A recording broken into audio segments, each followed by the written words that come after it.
Recording in progress.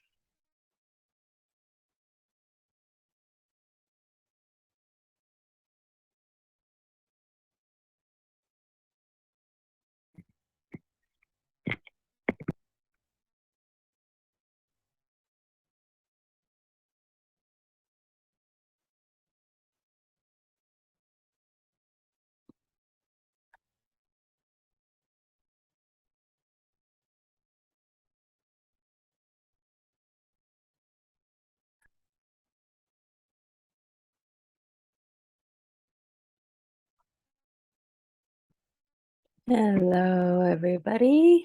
Welcome back to another episode of Astrolunachick's Guide to the Universe. I am Susan, aka Astrolunachick.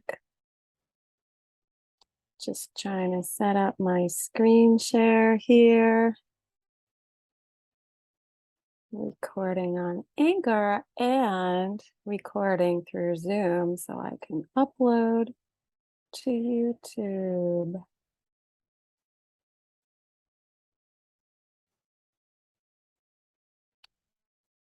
Today is September 11th.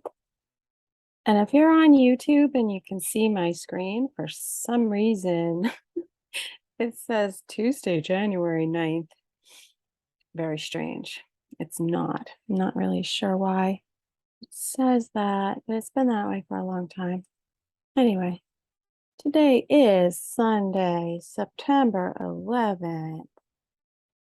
And the numerology of the date is, we are in an 8 today, 8 energy today, September 11th, 2022.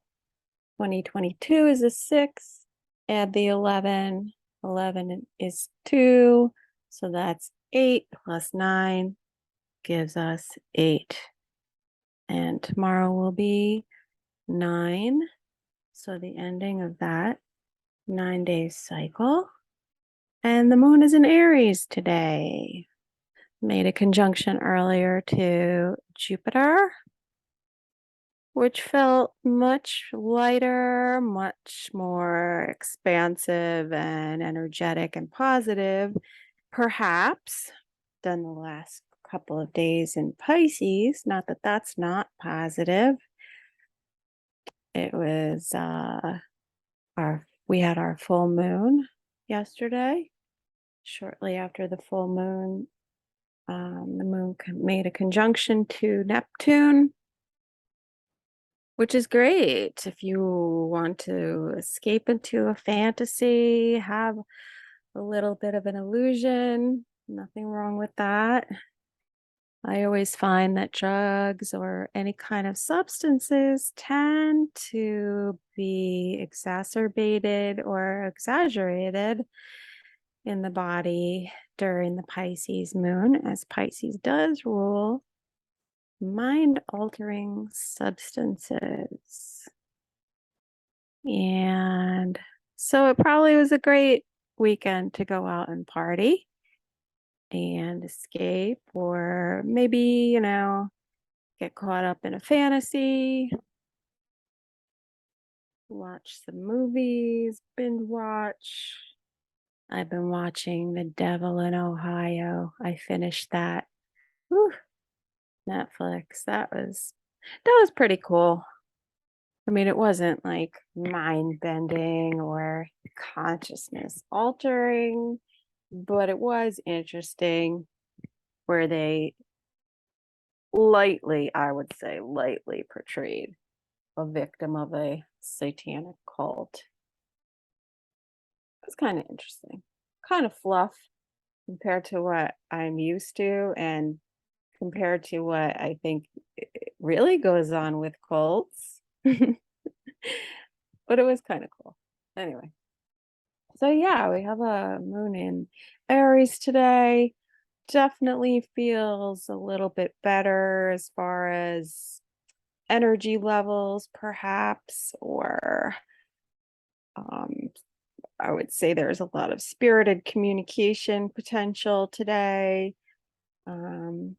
we're coming off the new moon, so whatever came up, whatever surfaced from the subconscious on the full moon is getting integrated, and we're taking action, let's say, which mostly involves communication because we've got Mercury, which is now in retrograde. And yes, Mercury went retrograde on Friday.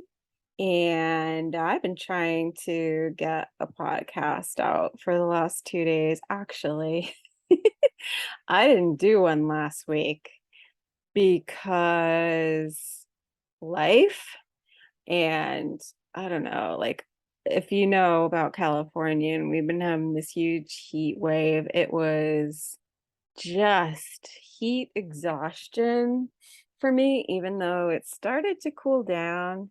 We got rain Friday night and it was just, oh my God. And I don't have air conditioning. I know, it's pretty crazy, right? California, over 100 degrees for at least a week. We had like 2 or 3 weeks of hot as balls with no end in sight. And then it cooled down a little bit and I was sort of recuperating. And then all of a sudden it was again hot as balls, no end in sight. It just kind of screwed me over. I tolerate the heat very well. I actually don't mind the heat. I I I don't mind sweating, I don't mind the heat, but when it's so freaking hot that you can't sleep at night and it's days on end and you get that dehydration headache and you just can't concentrate on anything. It's just like, oh my God. So I didn't do a podcast last week. I'm sorry to my 3 regular listeners that that missed the podcast. My one friend, Patty. Hello, Patty. I love you. She's like, I'm Johnson. When are you going to get a podcast out? I'm like, yeah, it's coming. I got to think about, I got to think about my health, my mental health. No, I mean, seriously, how can you focus? You can't focus if your life is out of sorts. It's really hard. And it's like I'm a Capricorn. I want to bring my A game to the table here and be able to like have my brain be on its A game. And, you know, it's kind of hard when you're sweating. Today you're sweating. Oh yeah, and yesterday and the day before I could have done it, but it was like, let's see, the complex next door decided that there were trees that needed to come down. So that was going on for a couple of days straight. And then my other neighbor decided that it was time to, um, I don't know what it was. It sounded like cutting metal with a chainsaw all day long. Yeah, so it's what homegrown radio is like, and internet streaming from your home. It's not like I have a studio. And so, you got to work around it. And then I thought, well, I should really adjust my schedule.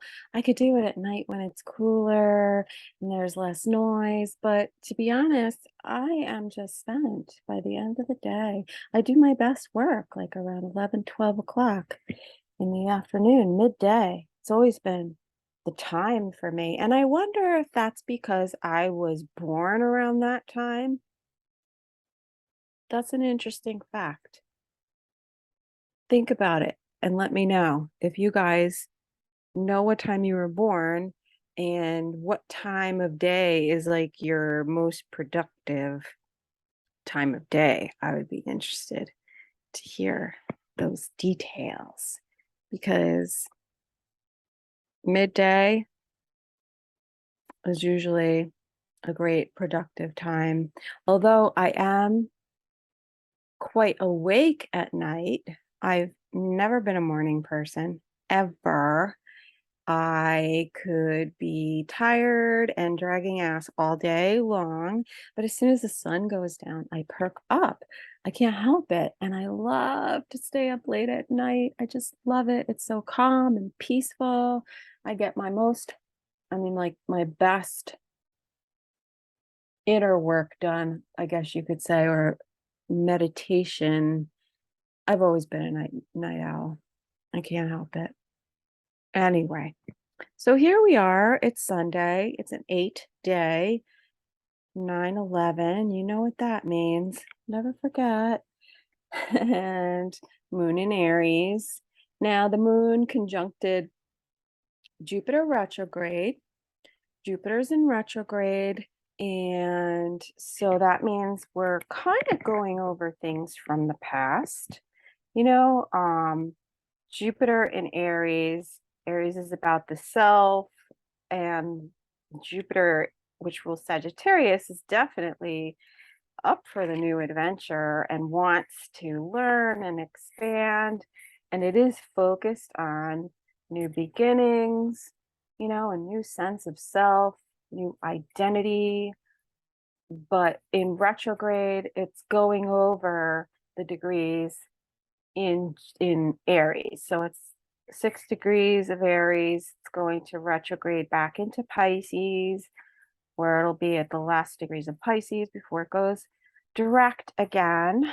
And I do actually have it written down in my notes because I like to want to keep track of where everything is going. Because it's important. Right now, we have all of the outer planets, the big heavy hitters, are all in retrograde right now. So we're reliving significant portions of our collective experience throughout history because retrogrades are going back to the past. So collectively, we're all kind of going back in a karmic sense because retrograde planets are also karmic. I mean, when we come in with retrograde planets, there's a karmic lesson there. We're redoing something. And it also tends to be inward focused rather than outward focused. So it's, reflection, recalculating. And the larger planets, the non-personal planets, are slow moving, so they affect us generationally. They are soul groups of people born at the same time who would have similar placements. So pretty much on the world stage, it's like before there's any new movement forward, we have to have a redoing. We have to reflect. We are being forced to kind of rewind the tape and look at things from a different perspective, and reflect and see if we can maybe do things better.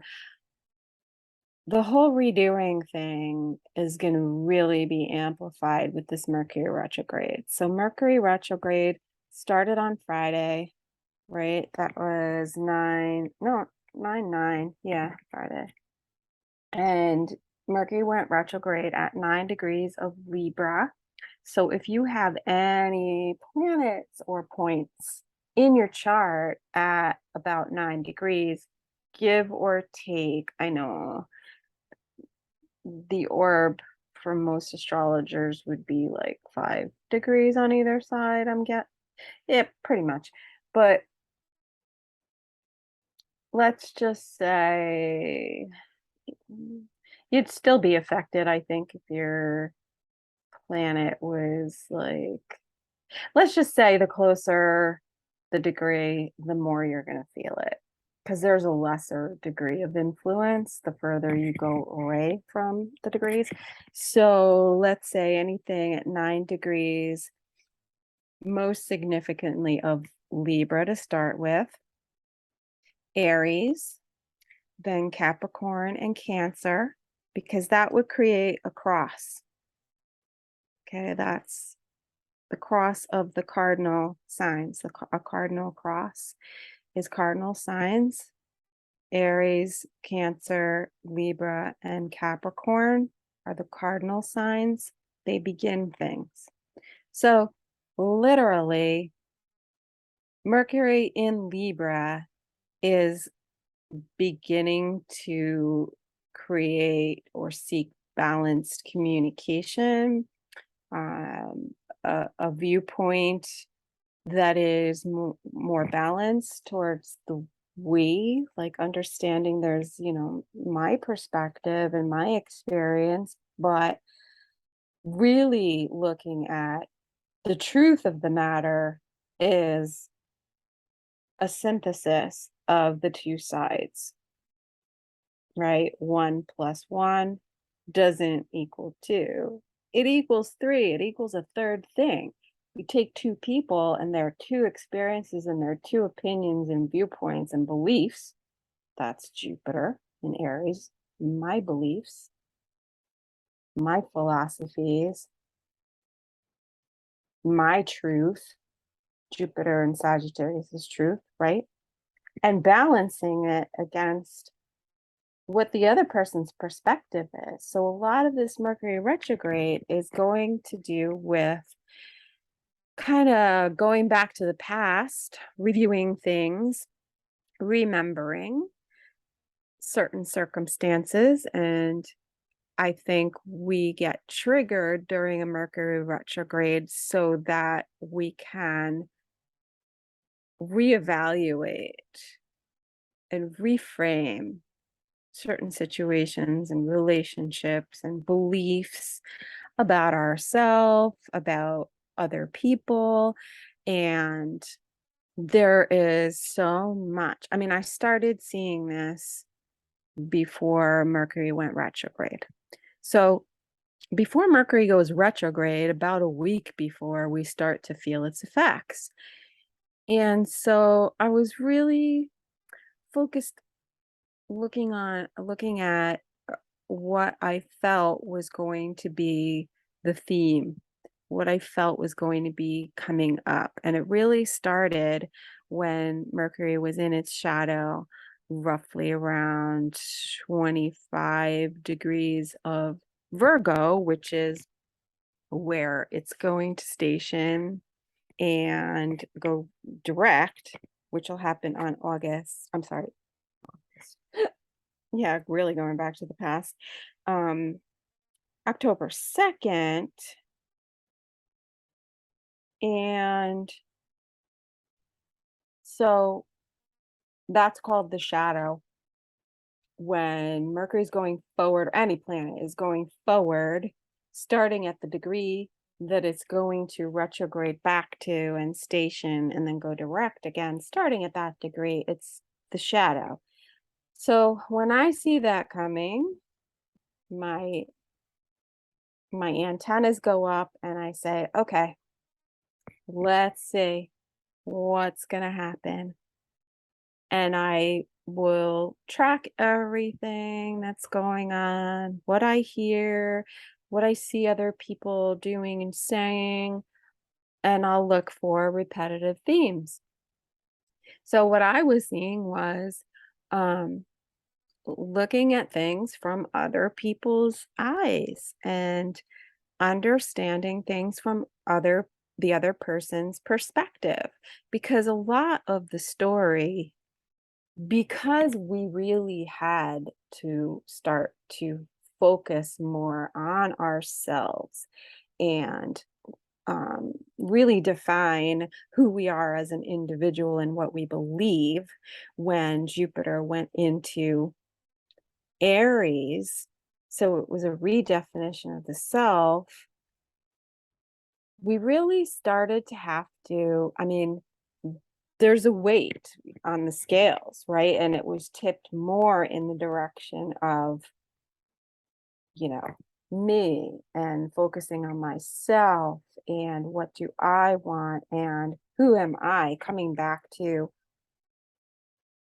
the core identity, right? So you spend a certain amount of time, let's say, in a relationship cycle where we're learning certain things and having certain experiences, and then maybe that cycle ends, and then there's a time of self-reflection and coming back to the self without being diluted by being always having to in relationship with another person, let's say, and always having to balance self and other, right? um this doesn't necessarily have to be romantic. It can be working out friendship issues. It could be professional relationships, whatever it is. We're always in a particular cycle and we're learning a particular set of lessons. And then, maybe it's not a positive experience or we get whatever we need out of it. And then we move on or we move out of that cycle. And then there is a sort of a debriefing period, right? Where we get to reflect and look at ourselves. But literally, this retrograde Mercury cycle, we are going to be faced with having to look at the other person's point of view and not just how we feel about it or just what our experiences are and our beliefs and our perceptions, right? And we really have to look this time at how the other person might have perceived the experience, why they might have acted the way they did. Um, we got to own half of it because in, one-on-one between two people, there are two viewpoints, there are two people, there are two opinions and set of beliefs. So kind of have to give it that sort of extra look, not just looking at ourselves, but looking at ourselves through the other person's eyes, let's say. And, we can broaden this spectrum to being part of a group of people. We can look at groups of people, whether it's the sets of people with differing beliefs that are in opposition and looking at, well, a different set of values and therefore a different set of actions, right? Because our actions are a reflection of our values, or should be, because that's another thing that we can look at too, is where are we in alignment or out of alignment with how we act, what we say, and how we feel, or what our values are, what our beliefs are. Because unless we're really in touch with understanding what our inner core beliefs are, or our shadow, like there's a lot of shadow work that goes on with Mercury retrograde because there is a tendency to project. Like, I was just having a conversation with someone recently about how what we expect from another person, if we're not getting what we want and we don't feel like it's lining up with our values or what we want out of a relationship, it can be that we're giving off mixed signals and the other person is just mirroring us because, well, they're assuming that we want a certain thing because we're acting a certain way. And it all just gets so convoluted. But these are the kind of things that come up during Mercury retrograde. And especially being in Libra, right? the sign of balance. You would think that Mercury in Libra would give us more balance. It's not that things automatically line up with balance, it shows us how we can create more balance. So, you know, and we also have to look at the aspects that Mercury is making during its retrograde. I know everybody like kind of freaks out, like, Mercury retrograde. No, it means everything's going to go to shit.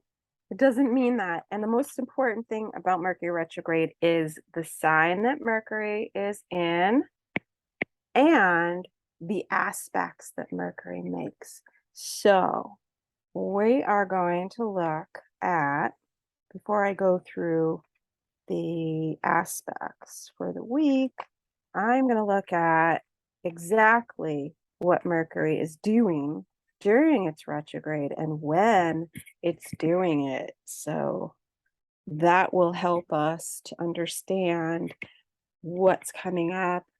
Now, the aspects that I'm giving are the aspects that Mercury is making to the transiting planets. But if you're going to apply it to your natal chart, you are going to have to look at the degrees and planets that are in your chart, and is Mercury making aspects to those points in your chart, because that is going to determine when things might come up for you personally. So if you don't have a copy of your chart, you can find one online. There's a couple of different sites where you can get them for free, astro.com. If you have any trouble with that and you just really absolutely cannot do it, you can DM me or email me at astrolunachick@gmail.com, and I'd be happy to send you a copy of your chart. Now, that's a copy of the graphics of your chart. That's not an interpretation. If you need that, then we would schedule a reading. I'd be happy to do that. And I can let you know what the dates are that the Mercury retrograde would be affecting your chart. And actually, should run a special.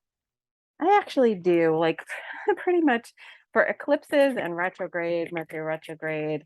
I think it's a good thing to have a chart reading done, and I do have specials on that. So if you're interested in a specific reading like that, it's a discounted reading, and I can do that by email, or we can do it on the phone or Zoom, or I can even record it. And I have the capability to upload it as a private video on YouTube so that only you can see it and those people that you choose to share the link with. So if you're interested in that, you can email me at astrolunachick@gmail.com or DM me on Facebook or Instagram. If you're not following me, please feel free to do that. And yeah, because that's the most important thing, really. The most important thing about the Mercury retrograde that you need to know is the dates when Mercury's making those aspects, because that's going to tell us exactly when and what we need to look out for.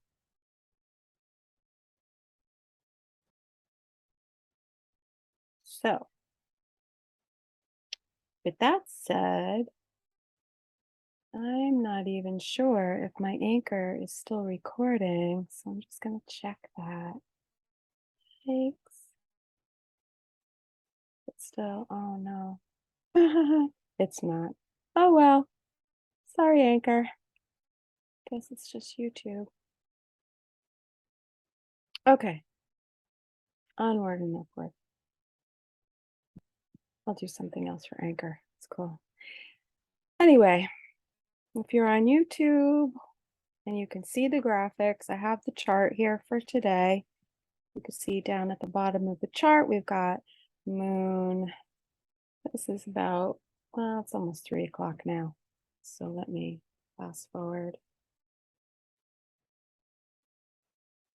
Wow, there's a delay here.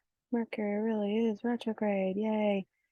Yeah, so the moon is Pacific time 3 o'clock or 3:06. Oh no. Wow. All right, yeah, it is about 3 o'clock. All right, so Pacific time, 3 o'clock, 6 o'clock. Eastern moon is at 10 degrees of Aries. That's 9 degrees and 24 seconds if you're looking at the graphics on YouTube, but I rounded up to 10 degrees. So 10 degrees of Aries, it just conjuncted Jupiter earlier today, which felt pretty positive and expansive and ready to get on the new shit. It's opposite Mercury. So this is one of those important days where the moon in Aries might pop off and just say something without thinking. And it also would be something that's more self-focused, like this is how I feel. Now, being opposite Mercury in retrograde, it is the retrograde definitely has a tendency to bring out things like this is classic open mouth insert foot, or oops, I shouldn't have said that, or somebody comes out with something, blurts something out, like that's moon in Aries. That's definitely like, this is how I feel, so that's what I'm gonna say, and yeah, I said what I said. But that Mercury in retrograde in Libra is like trying to balance things out, like, okay, wow, what did you just say? And I'm seeing something here that, well, I didn't expect that. I don't know how to process that. And it's trying to kind of balance things out and like reconcile.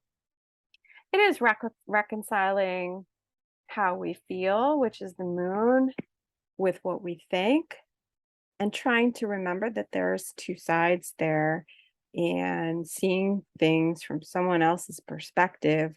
And maybe we didn't realize they had that opinion or that belief, or um, we just get a surprise insight into someone's mental, emotional uh, state, or where they're at with their feelings. It just pops out. It just pops out. So yeah, that's interesting. I always find during Mercury retrograde, people slip up and say things that wow, I can't believe they just said that. What did they just say? Did they really just say that? Like, are they like fucking around, or are they serious? It's I've noticed like um a lot of this is a Mercury retrograde thing. Freudian slips. Somebody just like lets it out there, like their true self. They let their guard down. People let their guard down and say things. That's a Mercury retrograde thing where you find things out that you didn't know. Sometimes they're surprising, and sometimes people will show their true colors, or just because the guard is not quite up. There's no filter, no filter. That's what I'm looking for. And so Mercury, all right, the moon also is making an inconjunct, which is an uncomfortable aspect to Venus in Virgo. And Venus in Virgo can be kind of critical. Virgo is a very analytical sign, but it really it can turn a little bit critical and nitpicky but it's focusing in on details, because that's Virgo are the details. And we're talking about relationships and our values and what we love and our relationships, right? So, it's also the ruler. Venus is the ruler of Mercury right now because Mercury's in Libra. So Venus is trying to sort things out, trying to have discernment, trying to categorize certain things, trying to really hone in on the details, but it can seem a little bit critical. It can be a little, yeah, critical, nitpicky, focusing in and honing on somebody's flaws, right?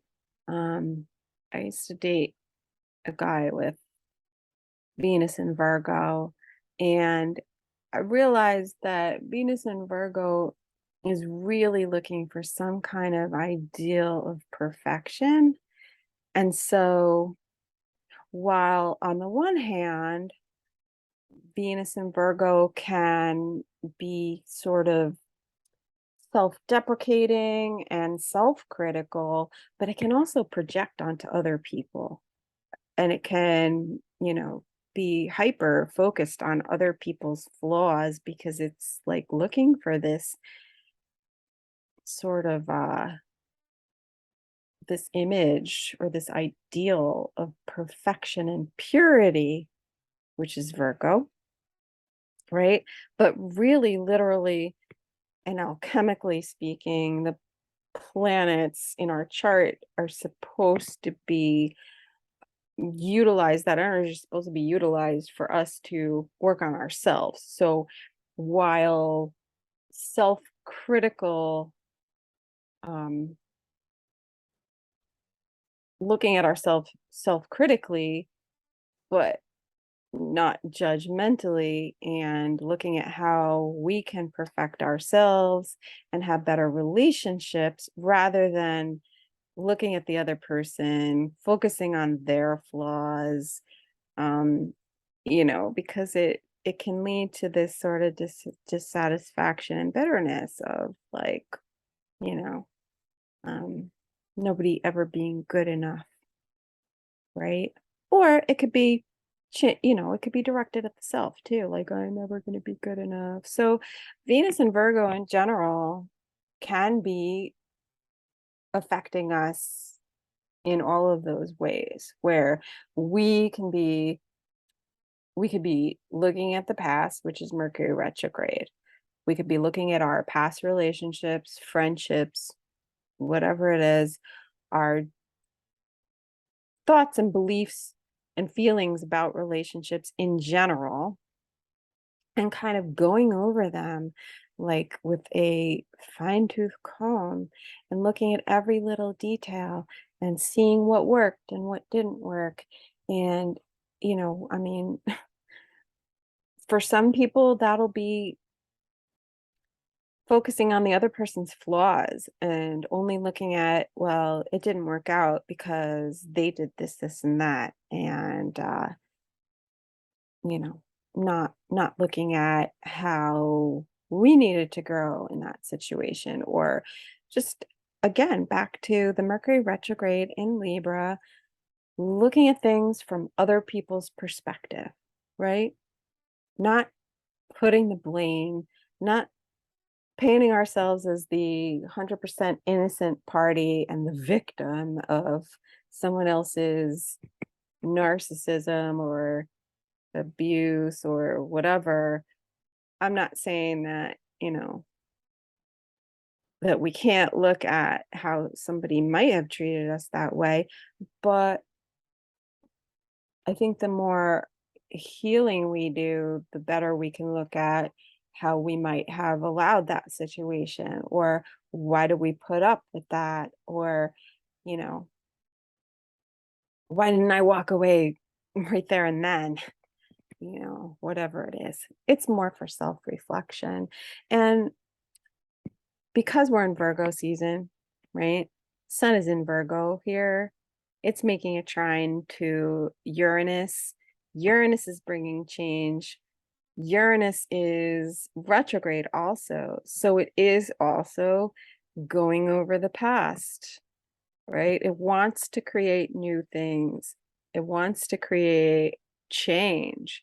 It's been shaking us up for several years now since it's been in Taurus. So the sun in Virgo is refining the details and analyzing things and helping us to assimilate the changes that have been happening and that are to come.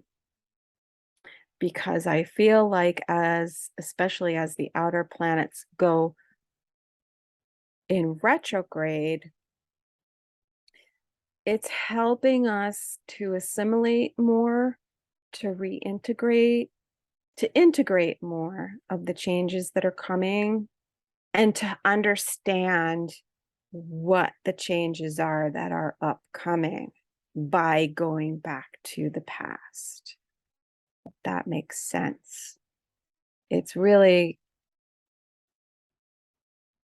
helping us to get a better idea of the future by getting a better grip on the past. Because when planets go retrograde, we get to see things from a different perspective. We get to review things from the past. We pick up on things that we missed.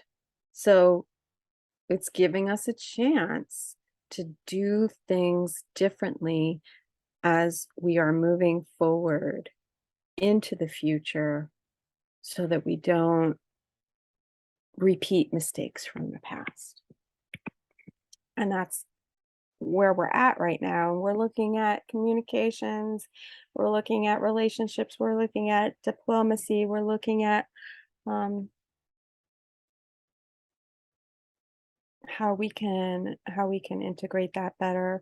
So the sun is also making an inconjunct to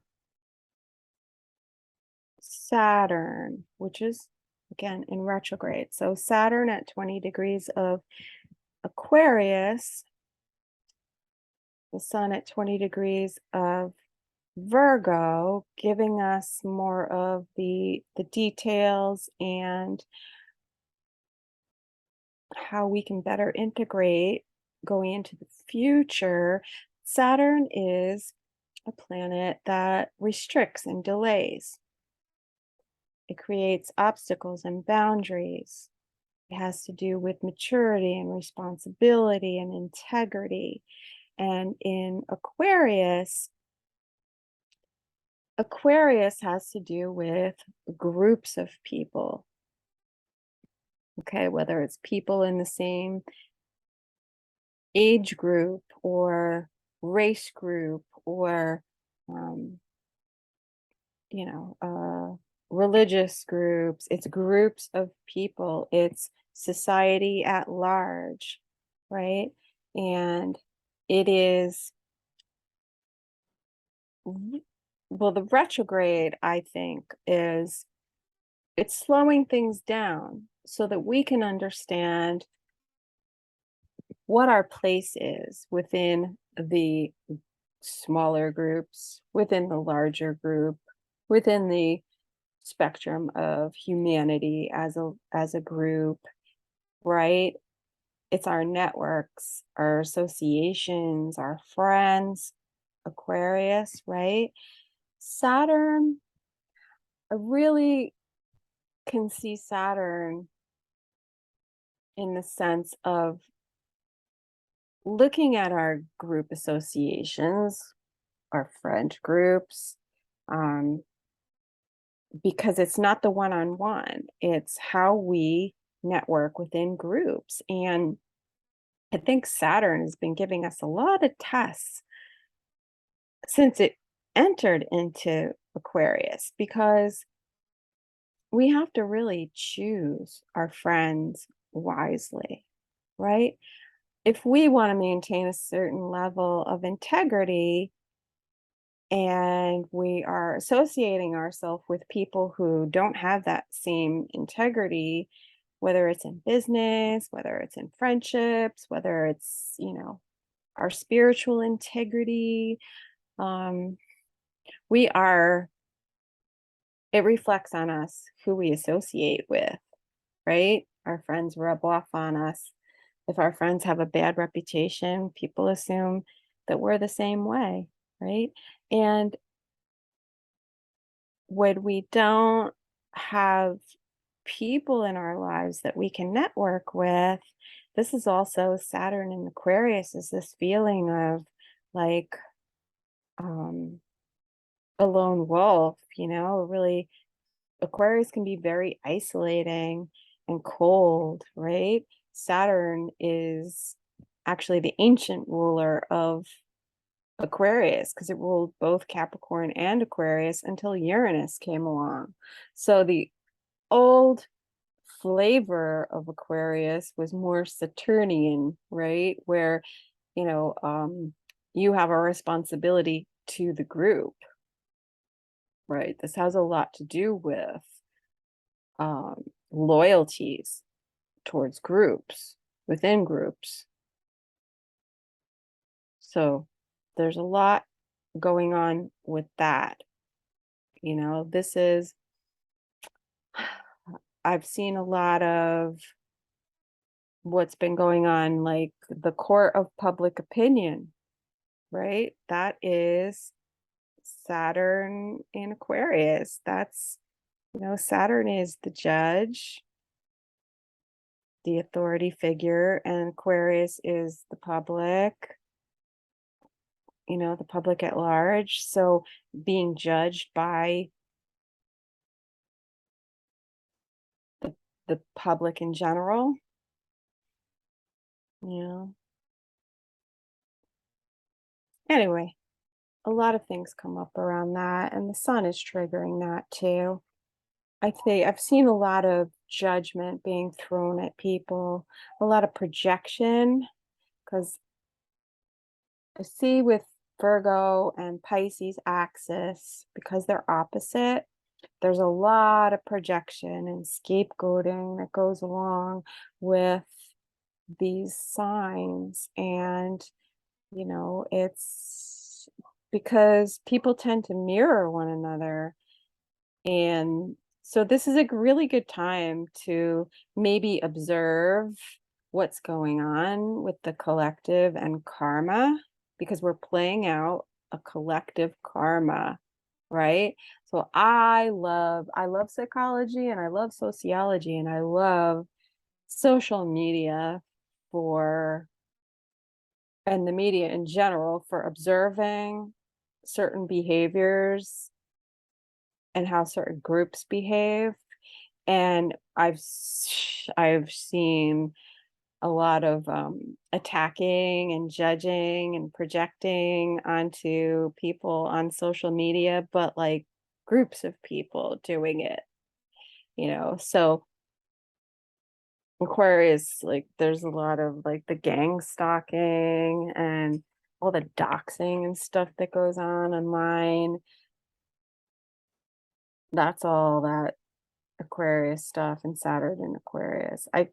When Pluto goes into Aquarius, Jesus, that's gonna like up the ante on all that stuff. I don't even want to think about it. But anyway, I've seen a lot of that kind of stuff going on, Like I don't know if I should get specific. Well, there's an astrologer out there who's very well known. And people have been responding with the most horrible attacks, personal attacks. I saw two separate groups of people. One of them was separate from his post, and the other one was right on his post, just relentlessly attacking him. There were a lot of people that supported him, but then there was this huge attack like I've never seen. I'm sure it happens all the time, but this is the Virgo microscope, right? And the Aquarius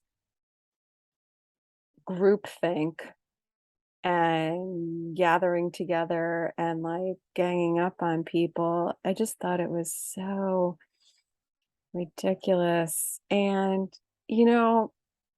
that's going to kind of continue, sure, throughout the Mercury retrograde, and with Mars in Gemini and Venus in Virgo, they are squaring.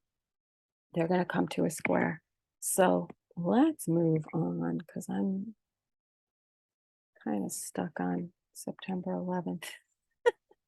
Anyway, consider that the introduction to the show. All right, so later on, we do have the moon conjuncting Chiron. That's the wound about the self, the ego. Chiron is trying to heal the selfhood and the self-image. And the retrograde, again, going over things from the past. And I think what we'll see also will feel like if we really focus on how far we've come, then whatever comes up, if there is some kind of insult or wounding or words that are said, especially with Mars in Gemini, the moon is going to sextile Mars in Gemini later on. So there's a lot of aggression. There's a lot of like flat out assertiveness, like boldness, really, to say what people want to say and to criticize openly, with no filter.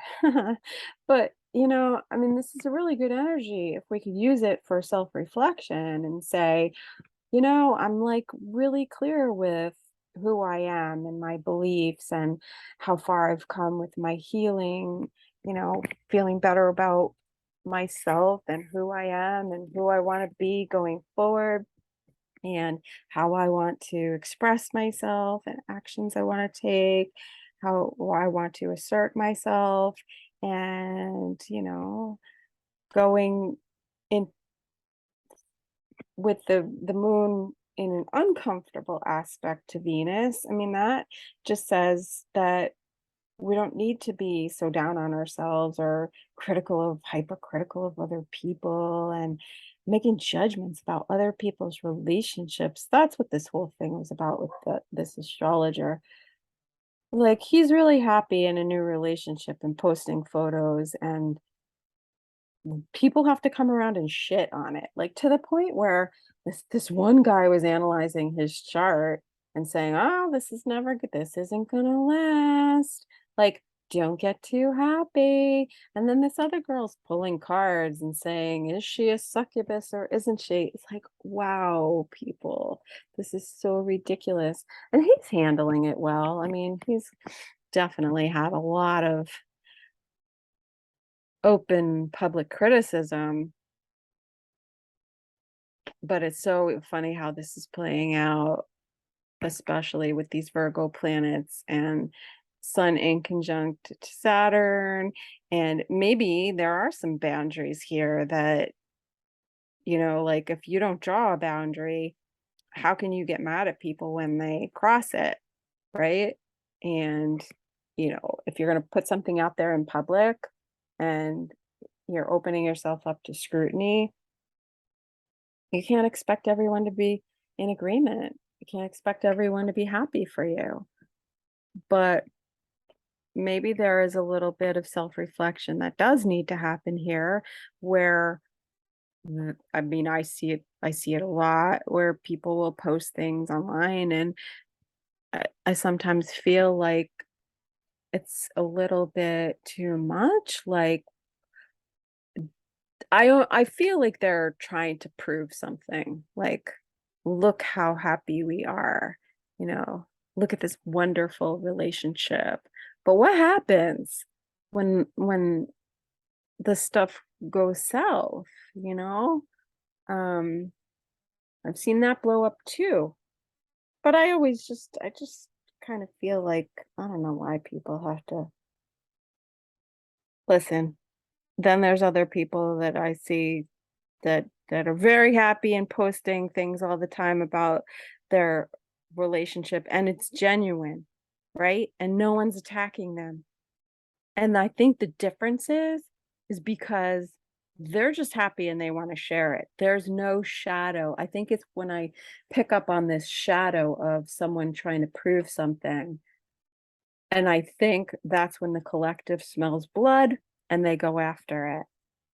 That's why I think that this astrologer is actually getting attacked, is because the shadow here is the need to prove to everybody or to have a certain image, uphold a certain image, where if it's real, then it's not an image and you don't have to prove it.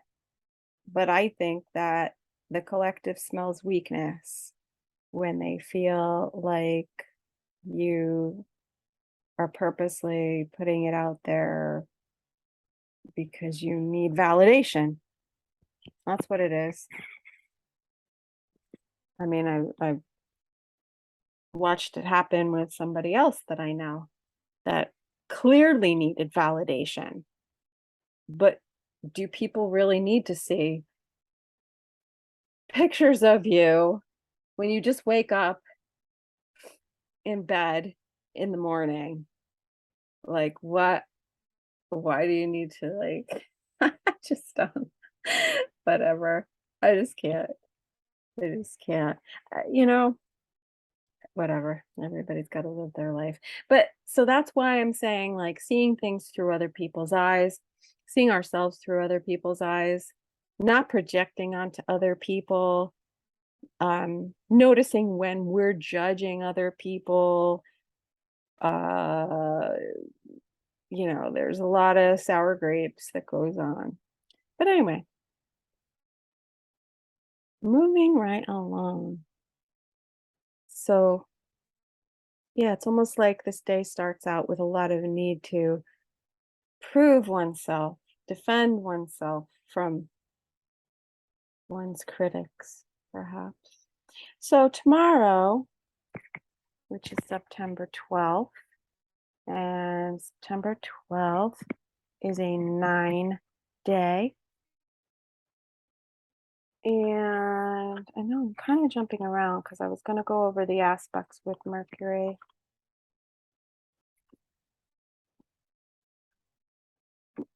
I think I lost my page. My notes, my copious notes. Right. So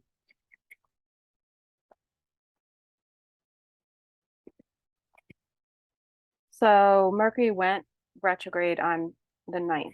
That was the first important date. And then I got sidetracked. So now we're at the 12th. The 12th is the 9. So we're ending a cycle.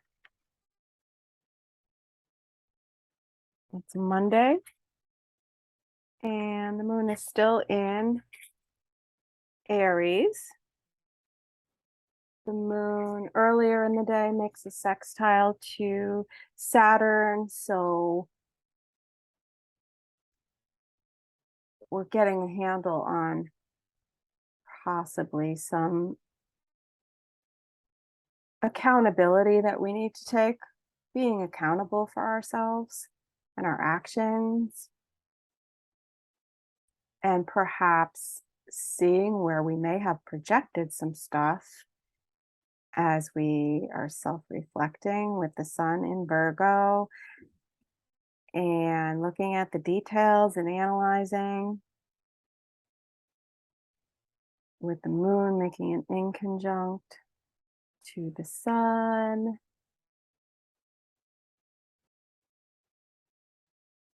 Let's see. And it won't happen until later on in the day, but we do have the moon squaring Pluto. Let's see what time that'll be. So it's about 8 o'clock on the West Coast and 11 o'clock on the East Coast, where the moon is starting to square Pluto. So we're in the waning phase of the moon. So we're releasing with Pluto, a square to Pluto, it's really about maybe going over our own control issues, dealing with control issues, dealing with our fears. That's Pluto, and the changes that are happening, whether it's within government or the old structures, traditions. That's Capricorn. And Aries is, the new stuff, the new start. It's the self, it's the ambition, it's the fire, it's the independence, sovereign individual versus square, which is frictional aspect. So, it could be the boogeyman externally, or looking at the powers that be, or the things that are outside of our control, with Pluto in Capricorn and the destruction of the old system, the old ways, the traditions, right? Versus the new thing, and getting centered emotionally and ready to go, ready to take action on things.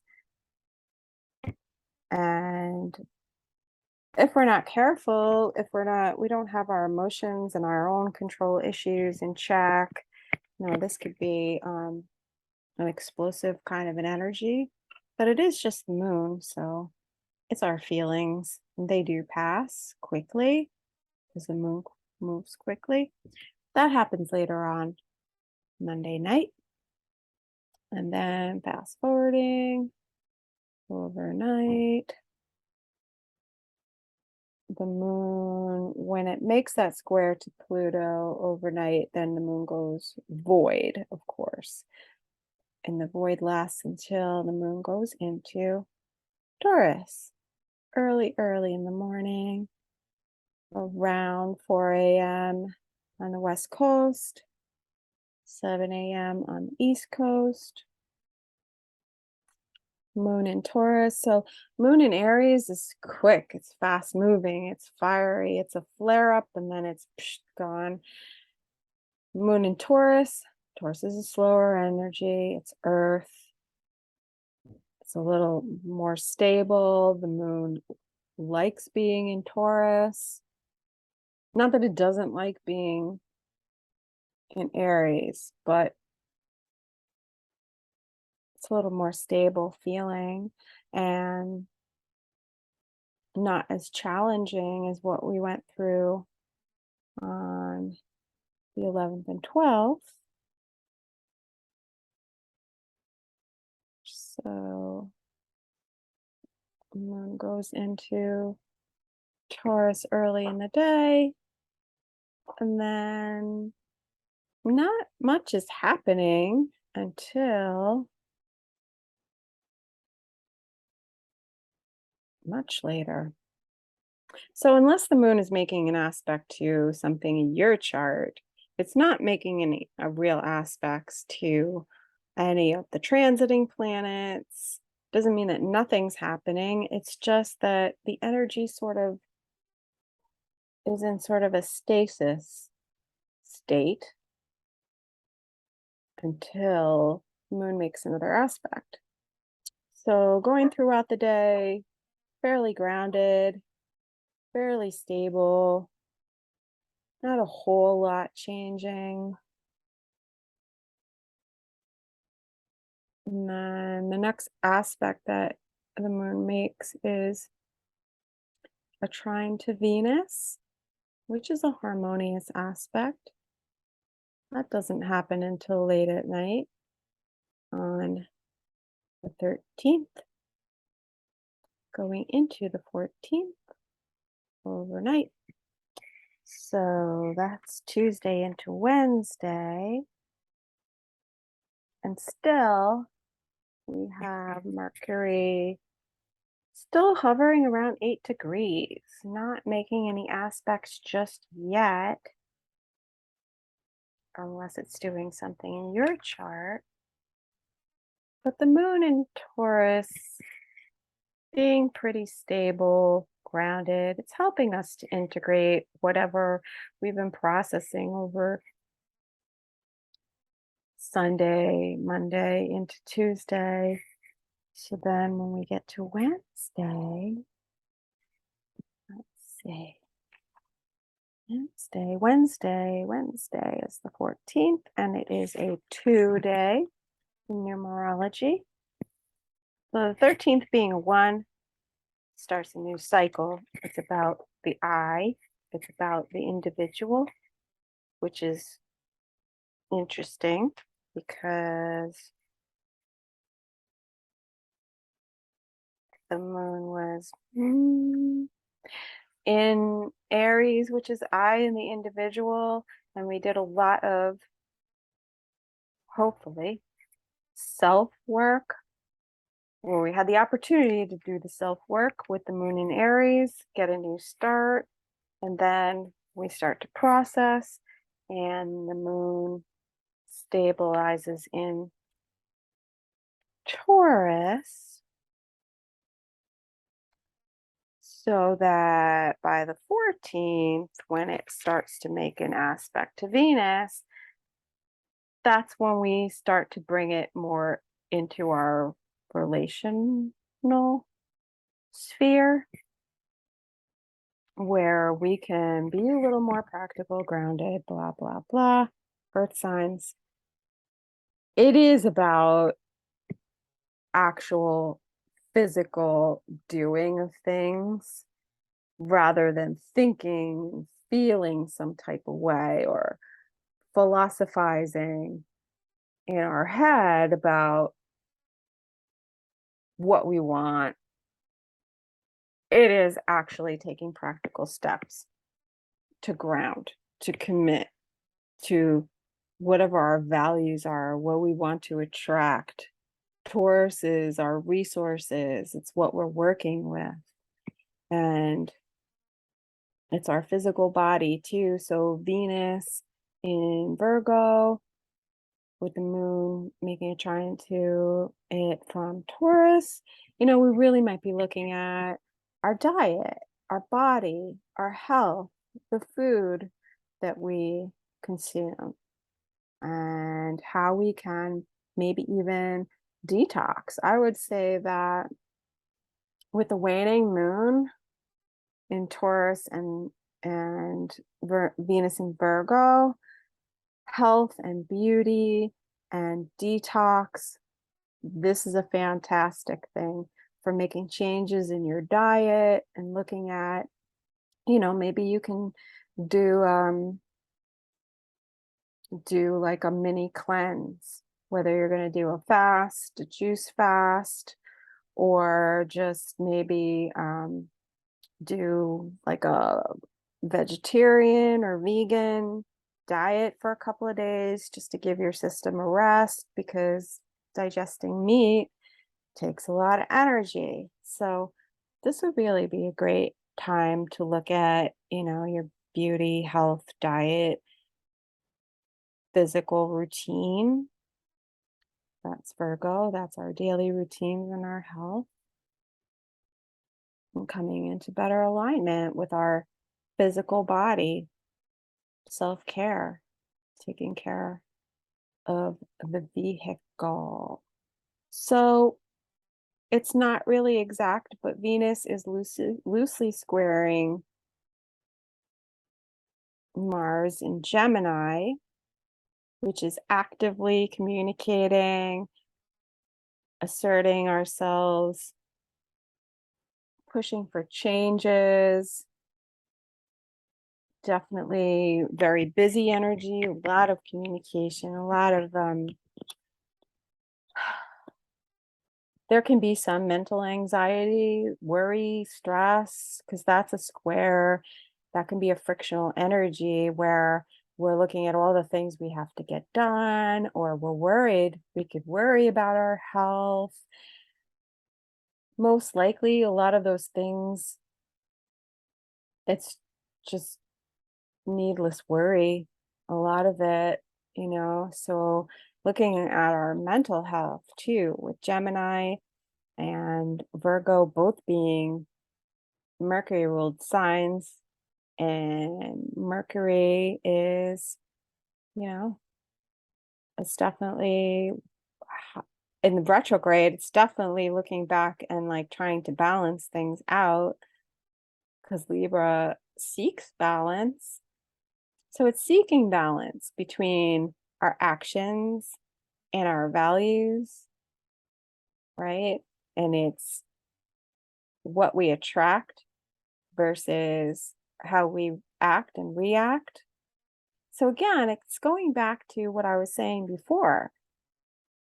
A theme of this Mercury retrograde is being in alignment, right, with our values and our actions, and looking at how do our words and our actions speak to what our values are, and are we being consistent? We don't even realize it sometimes, right? We look at other people and say, oh, well, they're not treating me like the way I want to be treated, let's say. It's very helpful to look at and be honest with ourselves and own our actions and our words, and maybe we're being inconsistent. Maybe we're expecting something from the other person that we're not giving or not showing them. Maybe we are giving off unconscious signals, which is making the other person act a certain way. And then we can have the tendency to project onto other people, like, well, you're treating me like I'm not important. But if we're not clear about our values and what we want out of the interaction, then people can assume that we think a certain way if we act a certain way, you know. So there's that for consideration. There's a lot of that going on with this Mercury retrograde. It's very clear. And with this Venus squaring the Mars, I really feel like with the moon in Taurus, it's almost like we're going to get a chance to see where we may be stuck, where we may need to change but are not changing, where we might be a little bit stubborn, perhaps. Taurus is an incredibly stubborn sign. So there's all of that for reflection during the Taurus moon. Taurus likes to take its time, so things will kind of slow down a little bit. And it's slowing down because Venus is taking time to integrate, to evaluate, to define and analyze the values, which is Venus, and what we're attracting. And we're analyzing that and discriminating between what we want and what we don't want and how to attract that. That's Virgo. Like, Virgo is very strategic, and it's also making adjustments to our strategy. Both Gemini and Virgo are mutable signs. Mutable signs are changeable. Mutable means changeable, and it's where we make adjustments, right? So we have to be ready for change. There's a lot of change that's happening with the Mars in Gemini and Venus, and there's a lot that needs to be communicated, right, to make sure that we're on the same page with other people that we're working with or that we're in relationship with, and that that there's an even exchange of information and that we communicate our values clearly, and also that we're on the same page within ourselves, right? There's our masculine and our feminine. This is Mars and Venus, right? There's the way we pursue Mars, assertiveness, aggressiveness, how we move forward, yang. And then there's how we attract. So that's our inner world versus our external world, our actions versus what we have going on inside, and are they in alignment? Do our actions line up with our values? Do we walk our walk and talk, we talk our talk, but are we walking the walk, and do they match up, right?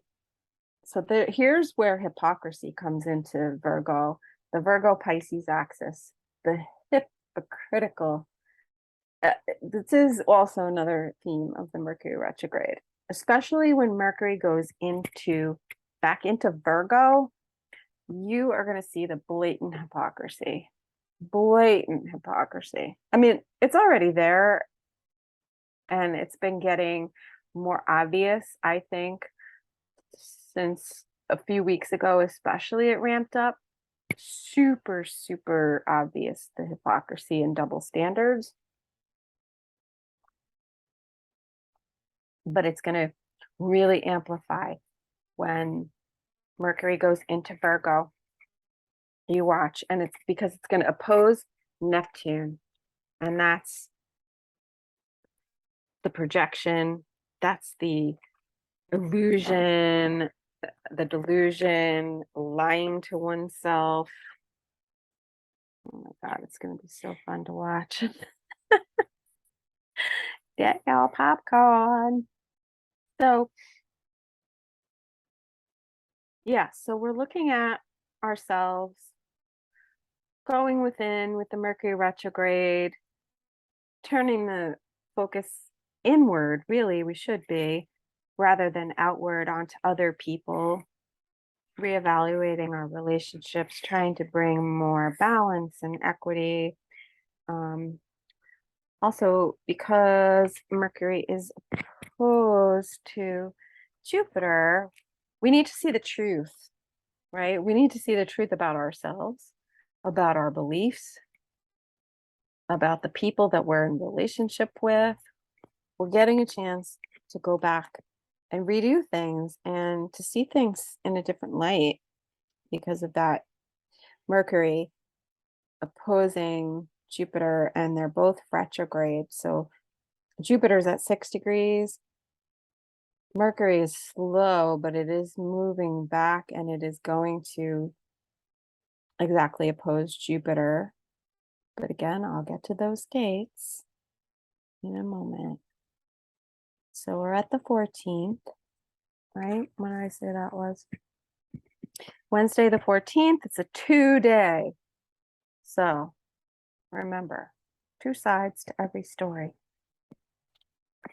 And let's see. Yeah, all this retrograde really has us going back between the past and looking at the future. And as we move into later in the day on the 14th, the moon hits the north node. And the north node is fate, destiny. It's our true north. It's the direction that we're heading in, whereas the south is the past and everything that we're releasing, right? And so somehow emotionally we're able to come to some kind of integration with the material facts. Okay, Taurus and Virgo are material facts. So an interesting thing, if you're following any kind of legal cases, I would say that the Virgo planets in Virgo right now, Venus and Sun, are illuminating a lot of details they would call this discovery in a legal case, right? And investigations are happening right now, ongoing investigations. And with Mercury retrograde, I think we could see a lot of filing of appeals. I think that's going to be a big thing that might come into play with when Mercury does exactly oppose Jupiter in a few days. But we'll get to that. Yeah, so like refiling, appealing, refiling, going back to legal issues, maybe when somebody didn't file when they should have, they might be thinking about doing it now, which I would not recommend filing anything new right now. If the lawsuit is already in progress, whatever it is, legal issue, things could take a different turn during the Mercury retrograde. There will be details that will come up, new evidence, let's say, in a legal process. That's the type of thing that we would be seeing with Venus in Virgo and the sun in Virgo, and then the moon hitting the north node in Taurus. So that could be where a case takes a turn, a different turn, because of new information, because of new things coming to light, or a case can be pursued because there is evidence, right? Like there could be suspects and law enforcement could have a theory about what's going on. But if they don't have evidence to charge someone or to go after, to bring a case, let's say, to the DA. But you could think about any situation like this, from a higher spiritual perspective when it comes to justice and balance. So we do have some kind of breakthrough coming on the 14th. And again, being a 2-day, it starts with a 1, and there's one perspective of a situation. Then we go to the 2. Now we have 2 things to consider, right? So as we go through the day, that happens early in the day when the moon is conjunct the north node at 15 degrees of Taurus. And a few hours later, oh, one thing I should mention, we have an interesting configuration with an asteroid, Juno, which is also in retrograde. Juno is about partnerships, and it's at 14 degrees of Pisces, and it's squaring Mars. So interesting things would be coming up when it comes to do with evaluating our relationships, partnerships, committed partnerships, so especially marriages, because we do have Mars squaring, which is definitely taking action and communicating or seeing, perhaps, or looking at someone's actions, perhaps, and judging them based on what our perception is of relationships, or what our ideal relationship would be. Because Juno in Pisces is sort of an idealistic way of looking at relationships. So, if we're in a relationship, a partnership, we can be looking at, well, does this really measure up? With Venus opposing in Virgo, Venus is opposing Juno from Virgo, and Mars, it's sort of a tipping point because that's a T-square where we're sort of weighing and analyzing and scrutinizing. Even if we're not in a relationship committed, let's say, we could be looking at relationships, marriage, and partnerships in general. Could be looking at the past, because a lot of what's going on with that Juno in Pisces is a lot of resolution, trying to have some sort of closure, whether it is going back literally to somebody and saying, hey, I realize this something about myself or this relationship or whatever.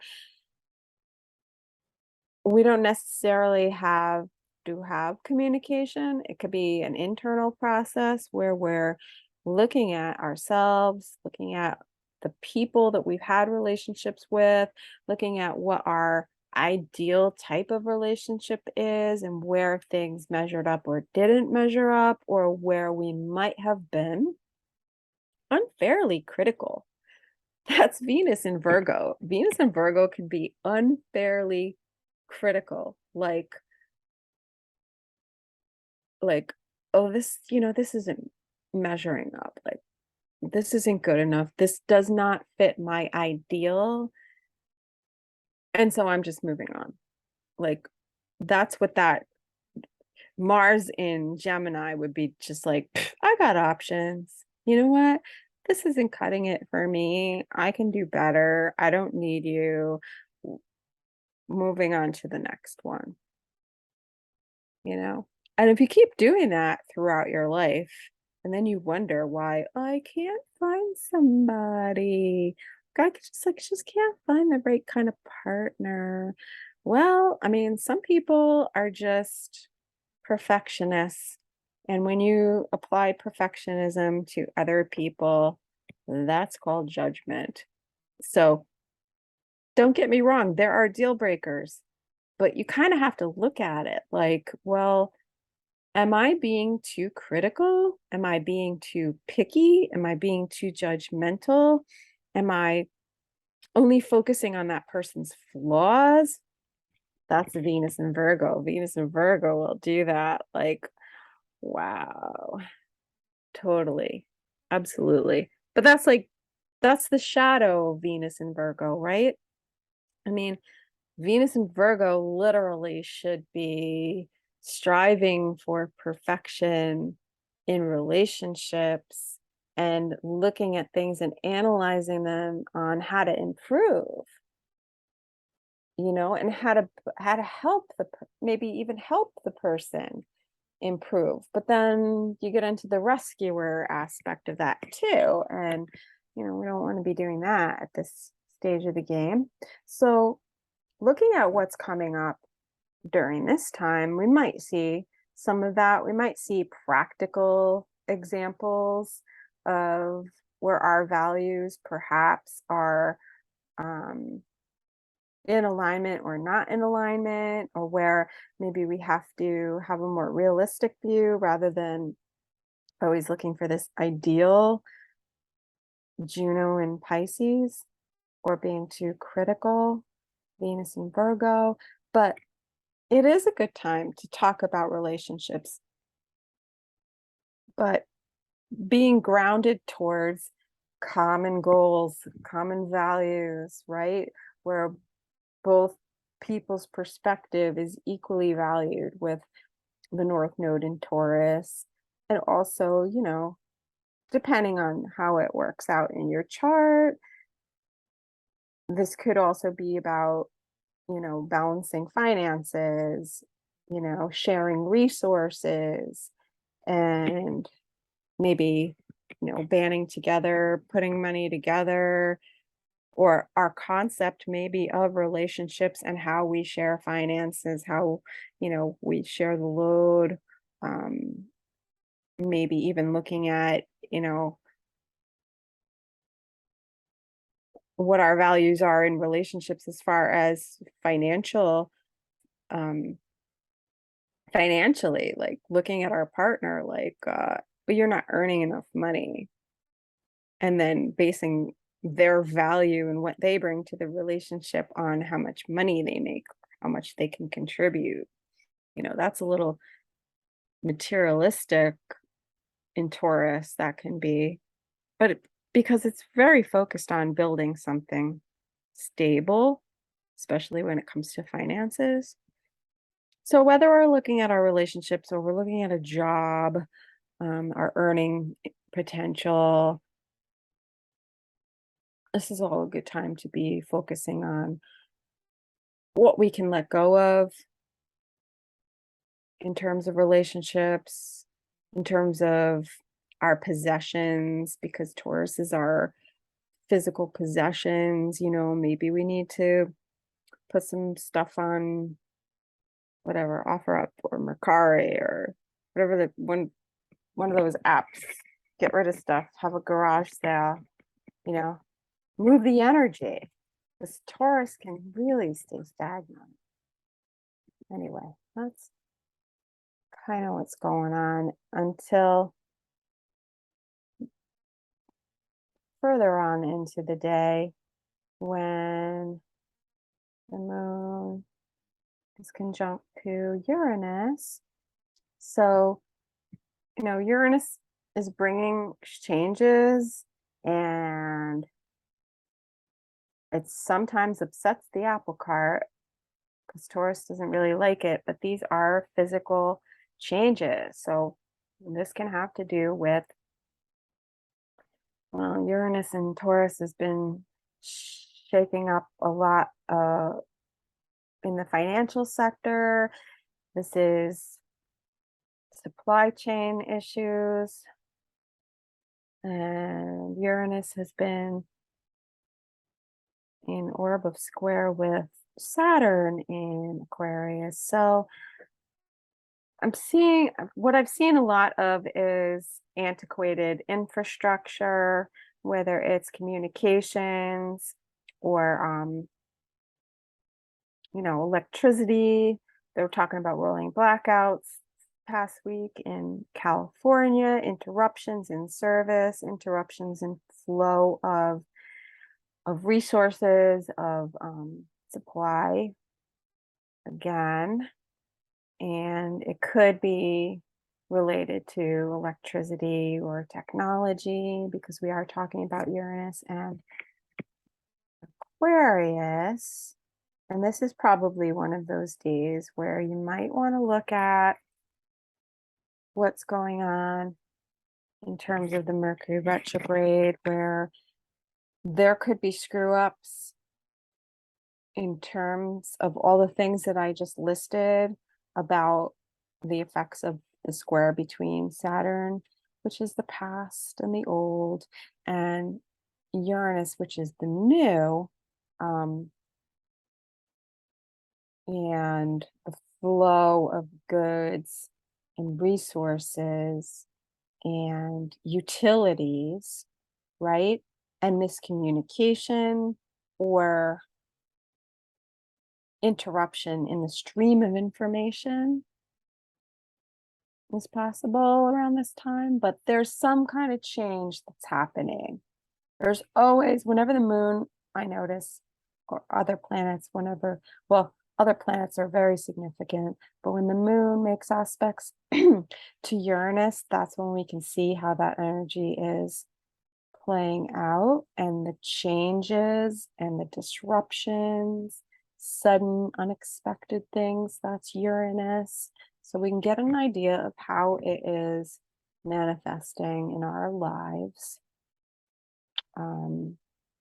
We also have the sun that's starting to make an opposition to Neptune. So there is something that's going to happen where we're going to see things that we didn't see before. Because the sun brings light to certain things. And Uranus wants to bring some kind of an epiphany, some kind of change, because it did make a trine supporting the sun. So the sun is highlighting the details of the way these changes are going to go. And moon Uranus can be like you feel stagnant and then suddenly it's like get up and go ahead and make that change. Makes it a little easier sometimes. So then That's mid-afternoon to late late in the day on the East Coast. And later on, the moon will make a square to Saturn. So it's kind of showing us, it'll show us where we're blocked, show us what's the resistant energy. That's actually 4 o'clock on the West Coast, 7 o'clock on the East Coast. It's going to show us where the blockage is, right? Uranus wants us to push forward. It wants to create. It wants change. It wants innovation. It wants the new. But with both Saturn and Uranus, and these are the external planets, it's affecting us all. It's the push and pull, it's the old, the new, but we are reevaluating, we are reassessing, we're reliving certain epics in history and thinking about groups and collectives and what they went through and how it's similar to things that we're going through right now. It's very interesting if you look at history that way and you look at the planets and where they were during certain times in history. There's a reason why. There's a reason why certain terms are being thrown around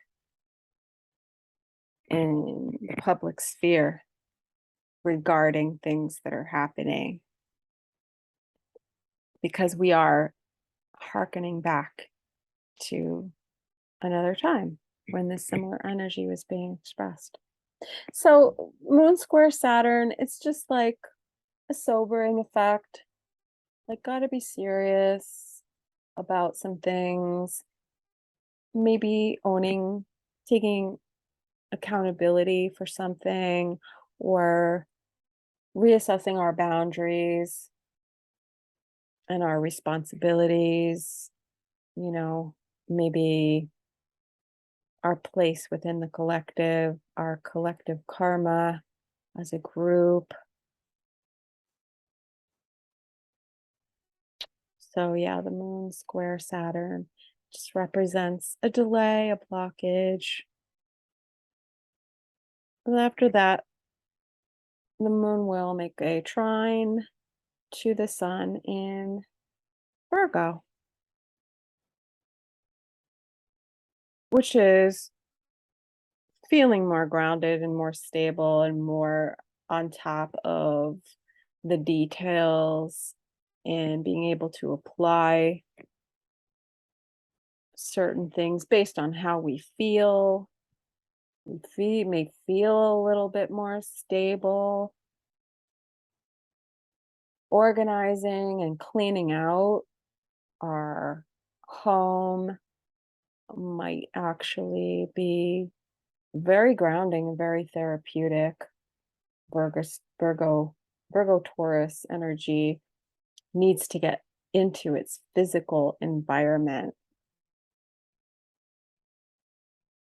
So that's a good use of that energy. So let's see. What else do we have coming up? So late overnight, the moon in Taurus is going to sextile Neptune in Pisces. That can be very creative, like getting creative ideas of how to make manifest our dreams, or to be a little bit more practical and see things the way they really are. Neptune is retrograde, and that tends to sort of lift the veil. So we could also maybe be more creative about our resources and finding resources, whether it's energy or money or physical items of value, to be more resourceful, to be more creative in terms of what our values are, our own value, our physical body. That's a great energy right there, because there's the physical experience with the moon in Taurus. It's seeking experience in the physical, and then the Neptune is purely of the ethers, purely fantasy, purely spiritual. That's not a bad energy. If you do manifestation work and you just cleaned out your closet, this could be, making donations and using that as a sacrifice, as a ritual with intention, and understanding that everything being energy and creating space for new resources by releasing things that you don't use anymore, rather than going out and buying new clothes. Not to say that you can't do that, but like cleaning out your closet and getting rid of things and donating them, it's making space for new things to come in. And we don't always have to go out and buy something, we can manifest what we need without actually having to purchase it, you know. We can be very resourceful in that respect. So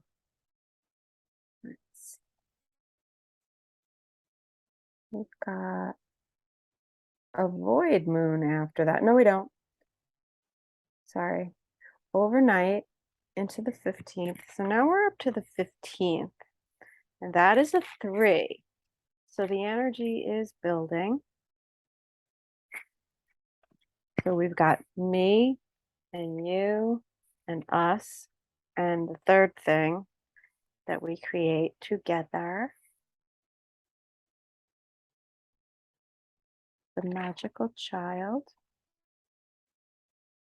And so that's Thursday is the 15th, and that's the 3, and the moon in Taurus early in the morning, around 6 o'clock, West Coast, 9 o'clock, East Coast. The moon makes a trine, supportive trine to Pluto. So the transformations, our own personal power, right? Pluto retrograde, it's going back, it's reflecting on the past, it's redoing things, it is destruction, and therefore it does trigger some fear with people. It can. But with the moon in Taurus, seems to be stabilizing, or can be grounding into reality the changes that are happening, and facing our fears, or having our worst fears come up, in a sense.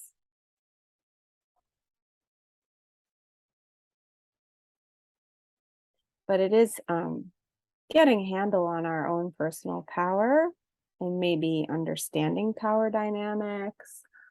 This could have to do because Pluto in Capricorn is totally dismantling our system of government. Moon in Taurus can be an actual concrete physical reflection of how things are being dismantled and what it means. There could be a lot of financial and economic stuff coming up at this time, just because Taurus does involve the money system, and having squared Saturn in Aquarius and a conjunction with Uranus and Taurus. Maybe something happening with crypto too. I mean, there's a lot going on, so it could be anything. But looking at our physical resources and our strength and our power and understanding the changes that are coming and being ready for it. That's the moon trining Pluto there. Because the sun is going to trine Pluto also from Virgo. So that's letting us know the details of how we can navigate changes that are happening and integrate those things. So then the moon will be void, of course, because that's the last aspect the moon makes before it goes into Gemini. And so we start off the day on Thursday with that aspect. So it's pretty stable. Like I said, when the moon makes an aspect to a planet and then it moves forward, it stays in that energy until it makes the next aspect. And especially when we're talking about the void moon, nothing really happens, nothing really changes, nothing new. There's no new energy. So the moon kind of loses its oomph until it goes into the next sign. So we've got a few hours of that, almost till midday before the moon goes into Gemini. So on the west coast, it's around 1-ish. And 4 o'clock on the East Coast, Thursday the 15th, when the moon goes into Gemini. The element of the moon, the element that the moon is in, will tell you about the collective mood. So when the moon is in Earth sign, people are pretty practical, grounded. The moon's just been in Taurus over the last couple of days before Thursday, so like Tuesday, Wednesday, right? Now the moon moves into Gemini, things become more information driven, more mental communication. It's more social, generally speaking. And now is when the Mercury retrograde starts to come into play, because Gemini is the sign of Mercury. Now, the moon doesn't make the aspect for several hours, so probably until the next day. But the energy is there. We can start to feel a little more of the effects of the Mercury retrograde. So let's see where that goes. Now, later on into the evening, the moon is going to make, oh, well, I guess it's overnight, really. It's going to make an aspect to Jupiter and then to Mercury. So the 15th into the 16th overnight, there's something happening here, because the moon in Gemini, 6 degrees, Jupiter in Aries, 6 degrees, is opposing Mercury retrograde, 7 degrees of Libra. This is when things are going to pick up. So expect new information. This can have to do with transportation, because Mercury does rule transportation. Gemini is about local movement, but Jupiter is long distance travel. So there can be something about airlines and long distance travel. This can also have to do with politics and diplomacy, or lack thereof, there is some kind of discussion, words said, maybe some information comes out that somebody was trying to hide, because Mercury and Gemini is all about documents, contracts, legal contracts, information, statements that people are making. So this should be pretty interesting. So that's overnight into the 16th.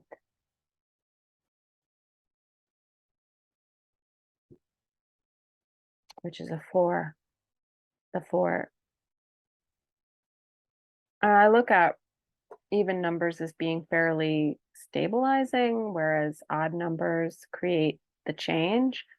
So like there's a flurry and then it's sort of like there's sort of a plateau with the 4, and we start to see the structure. Something is starting to take shape, because think 4 walls. And the moon is now making a trine. And this is 1 o'clock in the morning, or 4 o'clock on the East Coast. So people are working through the night. There's some kind of lead someone is chasing, or it's us sleeping and dreaming and integrating things. So sorry about that. So I can't wait to see what's going to happen with this. Sounds like a juicy news day. Okay, so the moon makes its trine to Mercury. So the moon is speaking to Mercury. Information, we're getting some kind of information, heads up, somebody communicating, a text, an email, who knows, happening overnight, or somebody's thinking about communicating. And then when we get into the 16th, and we have the moon, it's going to make a conjunction to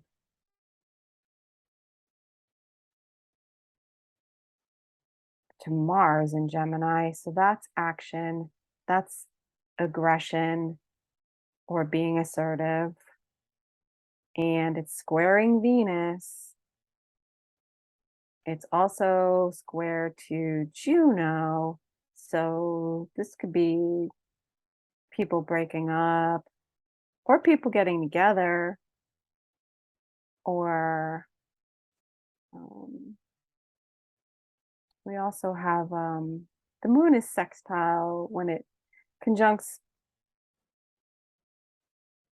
Mars, it's going to sextile to Chiron. So even if it is an uncomfortable thing, there is some level of healing that needs to happen here. Okay, so if something is said, if something is confronted, and we have the details of something and it's out in the open, it's because it needed to happen. The other interesting aspect that we have on this day, so the 16th is an interesting day. And that gets me into what I said about the most important thing about the Mercury retrograde is the dates and the aspects. So this is an important date. And this will be next Friday, right?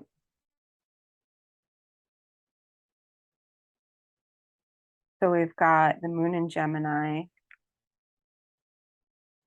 conjunct Mars in Gemini, 15 degrees, making a sextile to Chiron because somebody's hurt, right? And somebody wants to heal. So, if there are harsh words, it's coming from a place because of something that needs to be healed, someone's ego, pain that needs to be released. It may not come out in the best way because Mercury is in retrograde and Mercury may not be seeing the other person's side of it, or they may not really hear what's coming out of their mouth. Or, it can be a discussion of the past, things from the past, either between two people or, this could be people kind of going over thinking about past relationships and a new relationship and where they don't want to make the same mistakes. And so they're really analyzing. And, some people say, oh, you shouldn't talk about your exes in the past. Bullshit. If somebody can't hear about my past, it's not, also, let me clarify. As long as you're not like sitting there bitching and hating on your exes, it depends on how you put it out there. It's perfectly fine to say, hey, I was in this relationship and it didn't go well and I made mistakes or I had this experience and I wasn't treated well and I don't want that again. And if someone has half a brain in their head, they're going to look at you and not think that you're just bitching about your ex or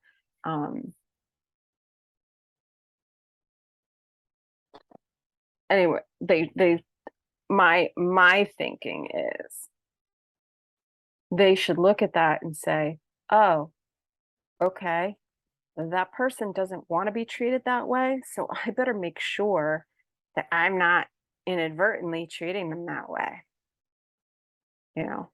Any self-reflective person would think, oh, okay, they're telling me how they want to be treated by telling me how they were not treated the way they wanted to be treated in the past, right? There's a difference between that and bitching about your ex. If you're still bitter about something and you're dumping on your new person, that's not good.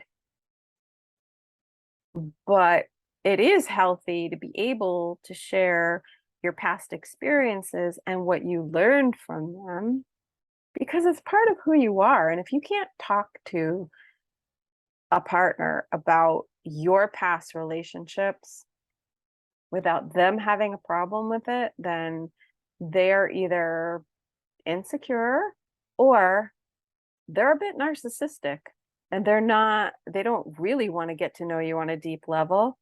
Because if you want to get to know somebody on a deep level, right, not superficial surface level, then don't you want to know what they've been through? And if you can't handle hearing about them with someone else, then that's your issue, not theirs. As long as they have been able to mature and integrate in a healthy way their past relationships, then can't they talk about it? Oh my God. Like, whatever. I'm very neutral that way, and I'm not a jealous person, and I'm pretty open. And I like to know what other people have been through because then I know how they handled their other relationships. If somebody doesn't want to talk about their past relationships, I don't know, you know? Like I had an ex that did not want to talk. I mean, red flag right there. Doesn't want to talk about the marriage and the divorce. Anytime he did talk about the marriage and the divorce, it was she was a bitch and he was a victim. And then bitching about how she had moved on and her new boyfriend and how he was sitting on his couch and drinking beers from his fridge. What? Yeah. And I said, oh, so what next? He's sleeping in your bed with your wife? Clearly somebody who had not gotten over that previous relationship. And this was somebody who didn't want me to talk about my previous relationship from the beginning of our relationship. So red flag, red flag. But I've learned that I need open communication, and I know what it looks like now. I know what the flags look like. So we could be getting a lot of clarity right now, whether it's a current relationship or past, because with Mercury opposing the Jupiter is the truth here. It's the truth about ourselves, and it is about the past because it's retrograde. All the retrogrades, going back over past things, reintegrating, seeing things from a different perspective, our perspective in a different light, or the other person's perspective on the relationship. So on the 16th, interesting information, definitely some kind of release of the past with the South Node, Scorpio, 15 degrees, and it's being inconjuncted by Mars in Gemini and the moon there. And then because they are in sextile to Chiron, which is also making an inconjunct to the North Node. So if you can't see the graphics on the screen, just think about a triangle with a point, like a long, high pointed triangle. There's two planets that sextile one another. So they are supportive. They're working together to push the energy into this one focal point, the apex of the triangle. So it's different than a trine where they all work together. These are two planets working together, but through an uncomfortable aspect, because there's something about the past that needs to come up. It's something about Scorpio issues. It's trust and deep psychological processes and mental health. Venus is sextile to the North Node, Venus in Virgo. So that is about our mental health, our physical health,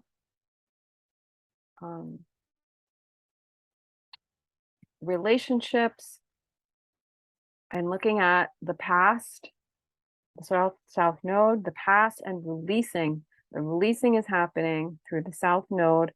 And the way that is functioning is, if we look at the news and the collective, there's been a lot of like really weird and scandalous stuff coming up. So I expect Friday to be a really interesting news day. Maybe I'll have somebody's chart to analyze. That sounds like fun. And so that'll be an eventful day because we have a lot of aspects going on with the moon, right? We've got the moon and Mars. We've got moon and Mars squaring Venus, right? Our relationships, our values, men, women, sextiling Chiron. Something needs to be addressed with the masculine. Now, Chiron's also the apex of a yod, what I was just talking about before, where there's the two inconjuncts, the sextile planets, both making an inconjunct to a point. And that's the South Node and Venus sextiling. And the point is Chiron. The point is healing. The point is healing comes from releasing what is hidden in the South Node in Scorpio, the past and the addictions and the secrets, things having to do with sexuality and the abuse of sexuality. Should be an interesting day. Also, the energy will center around Aries, Gemini, Virgo, and Libra people, because Mercury's in Libra. And if anybody has points or planets at these placements, this will involve you. And the energy just continues to build. There's some kind of a crescendo coming here on Saturday because we will have the moon making a trine to Saturn, a square to Neptune. So wait, the 16th, that's Friday. We're still in Friday evening. Friday's a juicy day. I like it.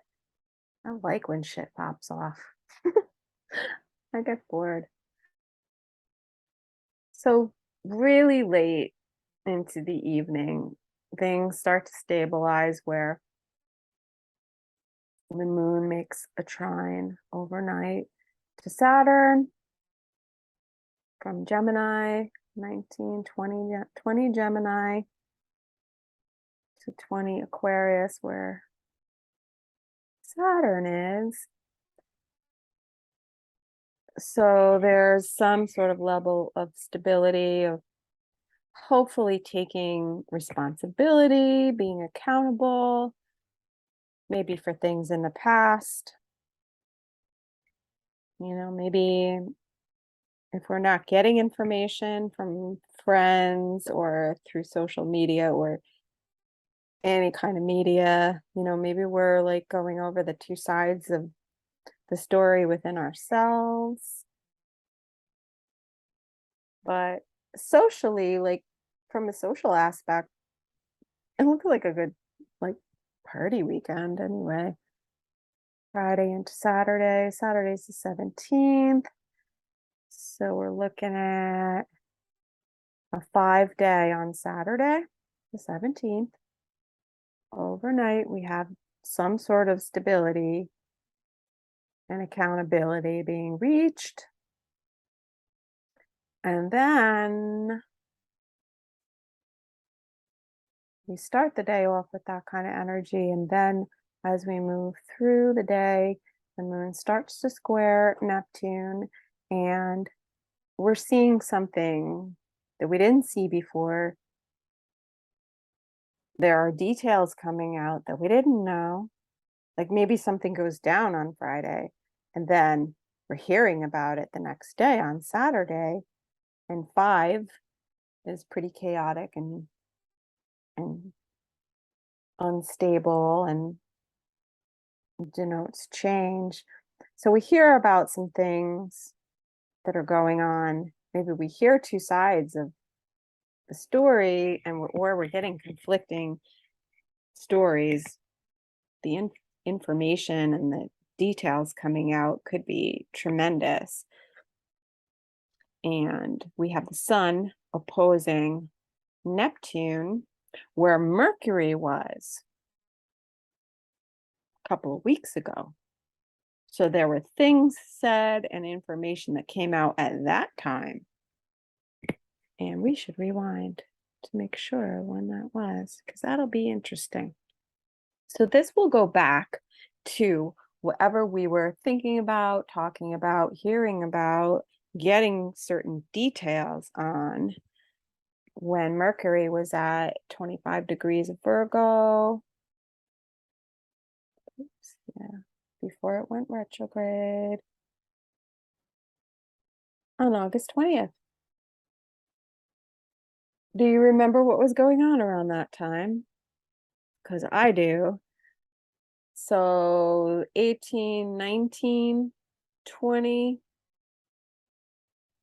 This could be getting more clarity about that situation, getting more details, maybe an explanation.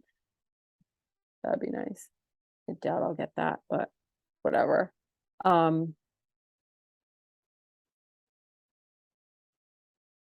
Or we could just be faced with another situation where it's like what do I believe here? What is the actual situation? What is the truth?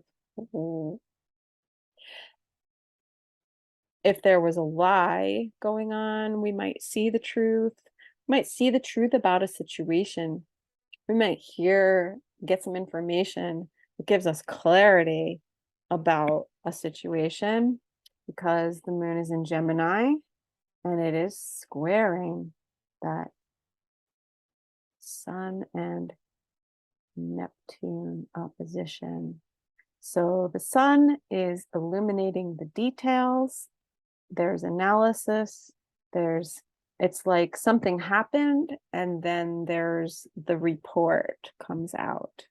That's what this sort of feels like.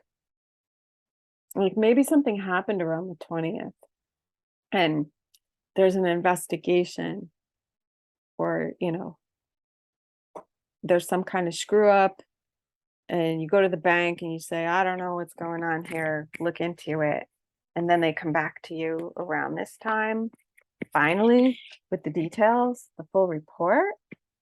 But there's still a lot more analysis to be done because Mercury is going to go back into Virgo.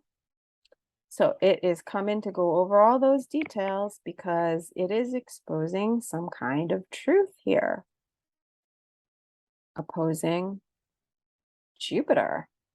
And like, we could be looking at things of like under a microscope where like, is it fair? Is it balanced? Are things reciprocal? It is definitely holding an account, holding someone accountable or going by an accounting and details of a situation. I could see that for sure. All right, so that's 17th, that's Saturday. That's like the big deal, the big reveal. So it's like, I really felt like the Mercury retrograde and then the Mars retrograde are inextricably linked because, and I know it's really soon to be starting to talk about this Mars retrograde, but Mars is in shadow and Mars moves like about half the speed of Mercury. So it stays in its retrograde longer. And we're having the Mercury retrograde. The Mercury retrograde is the setup for the Mars retrograde. So all of the information, all of the actions taken at this time are going to be replayed and rewound during the Mars retrograde. It's all very important what's happening right now with this Mercury retrograde is so crucial. The things that we do, the things we say, the people that we talk to, the conversations that we have, we want to make sure that we're in integrity. We want to make sure that we are on the up and up, that we are honest, that we're truthful, that we're self-reflecting, that we're not projecting, that we really take a hard look on ourselves because there will be backlash because things will come back up to bite you in the ass if you're not careful. I just totally see this all over the place, right? Like, don't continue in the same shady habits, right? Just don't. It's not going to get you anywhere. All right. Next day. Is that all I want to say about that day? Yeah. So that's Saturday. And then the moon. So the moon goes void, of course, when it makes that aspect to the sun, when it squares Neptune, wants to show us the illusion where we could be in denial about something. It's got denial written all over it, where like the facts are in your face. You can't deny it anymore. And I think I may do a video about specifically the Mercury retrograde and then the Mars retrograde, because I'm trying to do both here. I'm trying to like do a weekly report. Plus I want to bring up the points that are important, the dates that are important for the retrogrades, but I think I'm gonna have to do that separate. So moving overnight, Saturday into Sunday. Oh, and another thing, be careful with your driving. Be careful with your cars, because vehicle breakdowns and mechanical issues can be big with the Mars in Gemini. And with, it could be something that comes up when the moon hits Mars in Gemini, and you might have a feeling, you might hear a noise or whatever with your car. And then by the time it squares the sun and Neptune, like this is like, for example, you feel like your car's running a little rough and you notice it, but hey, it's still driving. Next thing you know, when that moon in Gemini is squaring Neptune and the sun in Virgo, you had an oil leak, but you didn't know it, but you were low on oil, and now because you didn't check it and you just kind of ignored it, the engine seizes up. So you could think about that literally or figuratively, however you choose. Then we got the moon overnight from 17th into the 18th, going into Cancer, its home sign that it rules. And at this part, this stage, excuse me, smoking too much crack.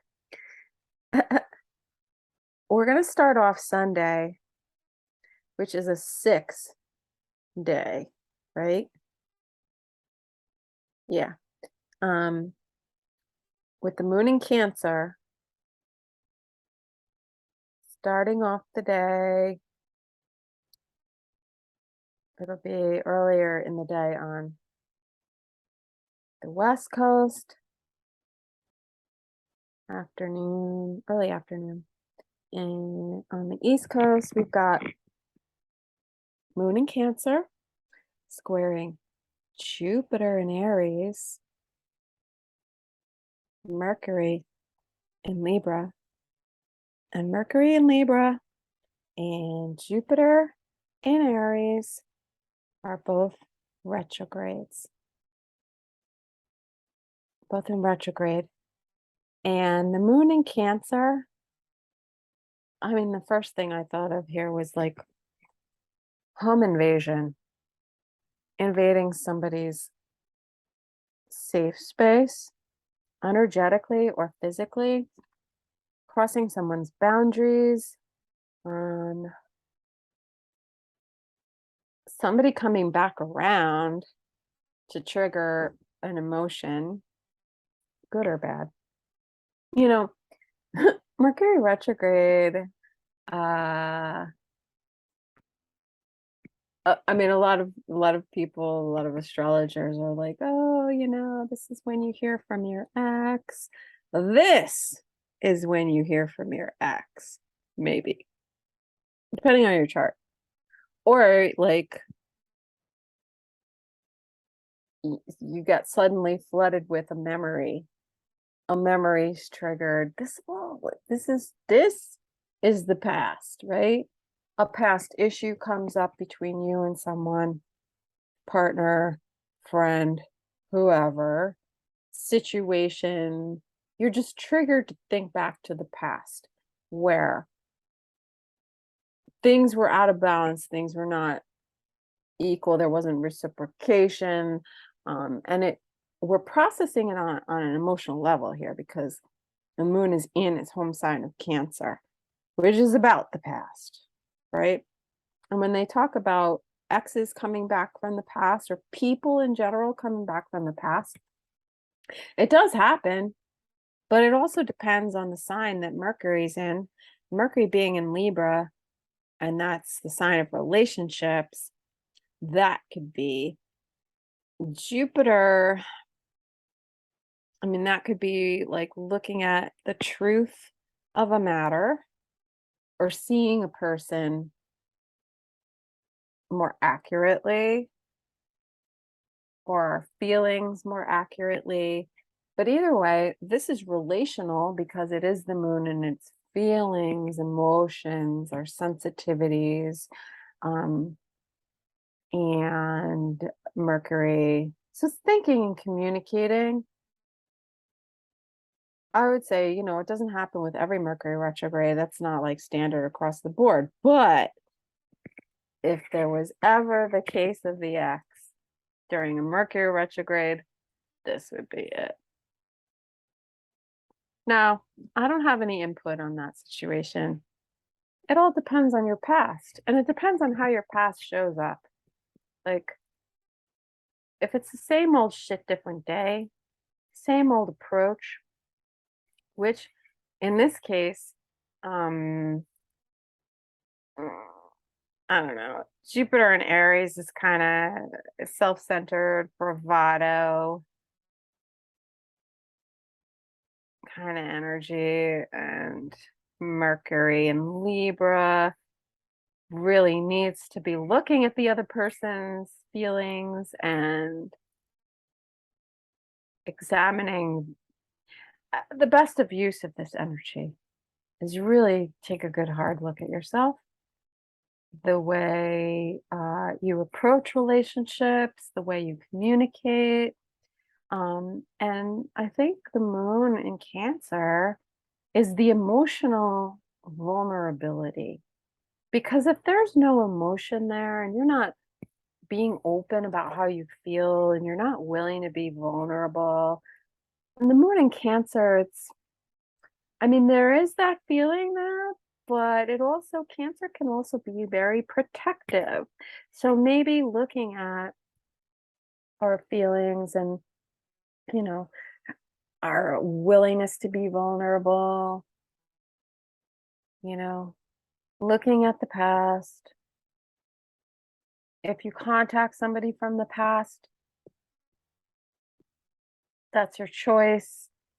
If someone contacts you, are they showing any kind of growth? What do they want? Like, really, literally, what is the goal here?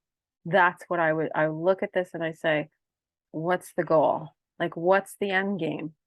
What do you desire? What do you want? And balance the two, like what one person wants, what the other person wants, and do they match up? Or are your actions matching up with your words, right? Actions and words, and then our emotional sensitivities, how does it make us feel? So the 18th is another interesting and important Mercury retrograde day. It's really balancing our feelings because that's the fulcrum. The moon there in Cancer is the fulcrum of our feelings. And then on one side, we have our beliefs about ourselves, our personal beliefs, but our beliefs about ourselves, Aries, Jupiter, right? And our sense of justice, right? Like wanting fairness, balance, and justice, and wanting a new start, but kind of feeling like you have to go backwards in order to do that. Maybe somebody needs to resolve something from the past in order to move forward. I'm not saying people need to reconcile, but if you go through life with the same patterns and you don't change and you leave things without resolution or closure, and then you move on to something new, you're still energetically leaving a residual attachment with that person, because then that person is left in this state of, you know, lack of closure, lack of resolution, right? Even if you go back and you say, hey, I realize that this happened and whatever, I'm sorry, or acknowledging and taking responsibility for what they did, whatever. You don't need closure to move forward. You can resolve things and have your own form of closure.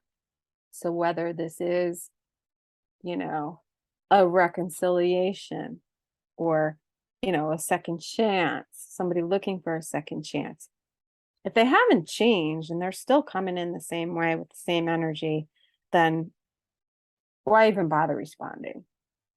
I mean, you could try to give an answer, even if it's a no, and say it's no because XYZ, because you think that it's important for that person to know why you don't want it, right? And I mean, I've always tried to do that. If it wasn't going to happen with somebody, and if I felt like they would benefit from me reflecting back to them, whatever it was, I feel like that helps the person in the future, but not everybody's into that kind of self-improvement. And at this point in my life, it hasn't really, in many circumstances, turned out positive. Probably because I've dealt with a lot of narcissistic people. So when you approach a narcissist with what, you know, their shortcomings are, they'll either attack you or gaslight you or whatever. Um, they don't want to hear it because the ego is very fragile. But th- I do know some people, not very many, that that's been, you know, they've had a positive experience with that. I'm not saying everybody has that negative kind of experience, but then not everybody deals with narcissists on a regular basis. Oh, anyway, so really it's up to the situation. If you want to give the past another go, that's up to you. But I think it's important to understand that you're not obligated to respond. You don't owe anybody anything. My feeling is we're adults at this point. If you don't know what you did, I'm not here to teach you. I want peace in my life, and I don't want to sit there arguing with somebody when I say, well, you did this and it hurt me, and they're being dismissive or just minimizing it or whatever. Why do I need to put myself in that position? I don't. But if somebody is genuine and sincere and they want to work on themselves, then you'll know by their reaction. And, you know, there are a lot of people, very few people that can be friends with exes. I only have one person from my past that is now like a best friend, literally like family to me. Like I love him so much. And we could talk about anything. He's definitely one of my BFFs. And we were in a relationship for a year. But he's one of the he is the most evolved male that I know, that I have ever encountered. I do not know. I don't think there are many people that actually do that kind of work on themselves, but it's because, and he will tell you, he's a chick. He's a feminine masculine.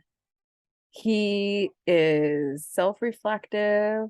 He is very much into psychology and analyzing himself and the relationship. And he genuinely wants to be a better person. He's somebody who's into evolving and self-growth. And we're great friends to this day because of that. And we didn't talk for a long time after we split up. And the relationship didn't work for many reasons. We were different people and in a different place at that time, but I learned a lot from him, and I learned a lot from that relationship, and I value and treasure his friendship so much because I now have a friend who is thinks very similarly to me, who we can talk about relationships. We're talking about stuff that we are processing on a mental and emotional level.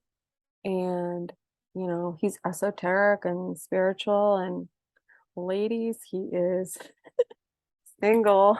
If you're interested, he would love it. He would love it if I pimped him out and found him a girlfriend. But he's not into long distance relationships and he lives in New York. So, anywho, single ladies. But I look at him and I think that is the type of male that the healthy, mature female is looking for in the middle age, you know, range of age group. But, he's taking care of himself physically, he cares about his health. He's very smart. He's always, trying to improve himself, better himself, evolve, learn more. He's very much into relationships and understanding himself. And I think that's very, very rare. That's very rare, especially with men. Women tend to be that way more than men because women are more relational. They're more, the feminine, the yin is more internal, whereas yang, masculine, is more external, which is fine. There's nothing wrong with that. It just comes more easier to females. We're more relational beings, but even he'll tell you he's a chick. Anywho, so this is an interesting day. The moon is going to trigger this aspect between Mercury and Jupiter, and that's been building all week where Mercury needs to go back and see something. Okay. Mercury opposed Jupiter already. So there's one level while Mercury's going forward and opposing Jupiter, it catches something. But then when it goes back, it's like, let me take a closer look at that. And the moon triggering it, we're getting it on a visceral, emotional level. So this looks really exciting. And that's September 18th. And that's a Sunday. And let's see, this is the 6th. Yeah, 6th day. 6. So there's some sort of balance. And I think about the 6 in tarot. Think about the 6 of Pentacles and the 6 of Cups. It's like reciprocation and balancing our actions and our words and our thoughts, our communication, and our emotions.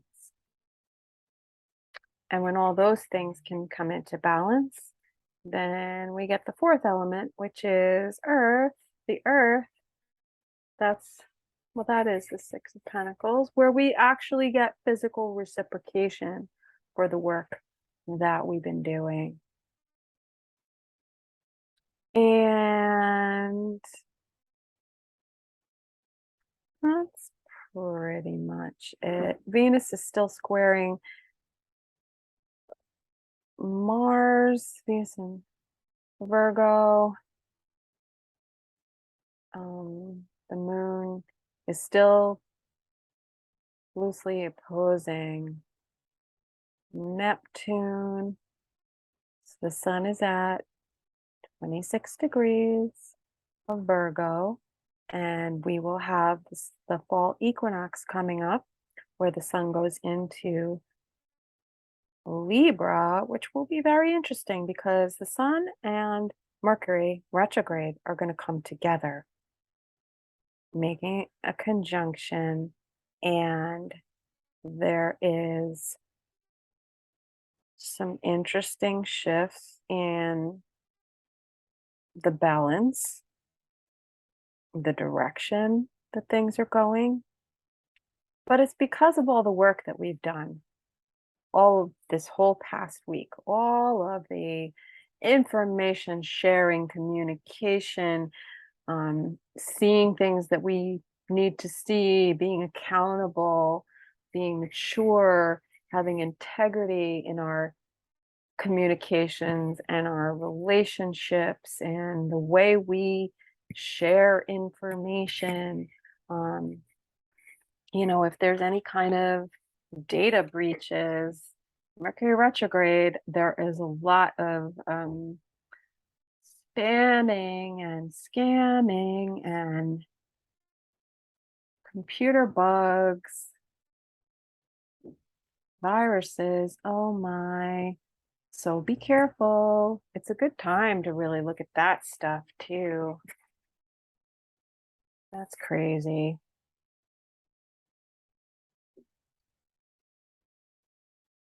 Anyway, Sunday, September 18th. Moon is in Cancer all the day long. So it's very emotional, it's feeling oriented.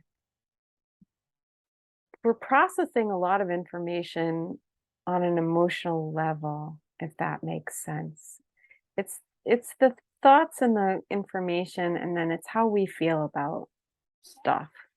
And I think we really have to go with our feelings.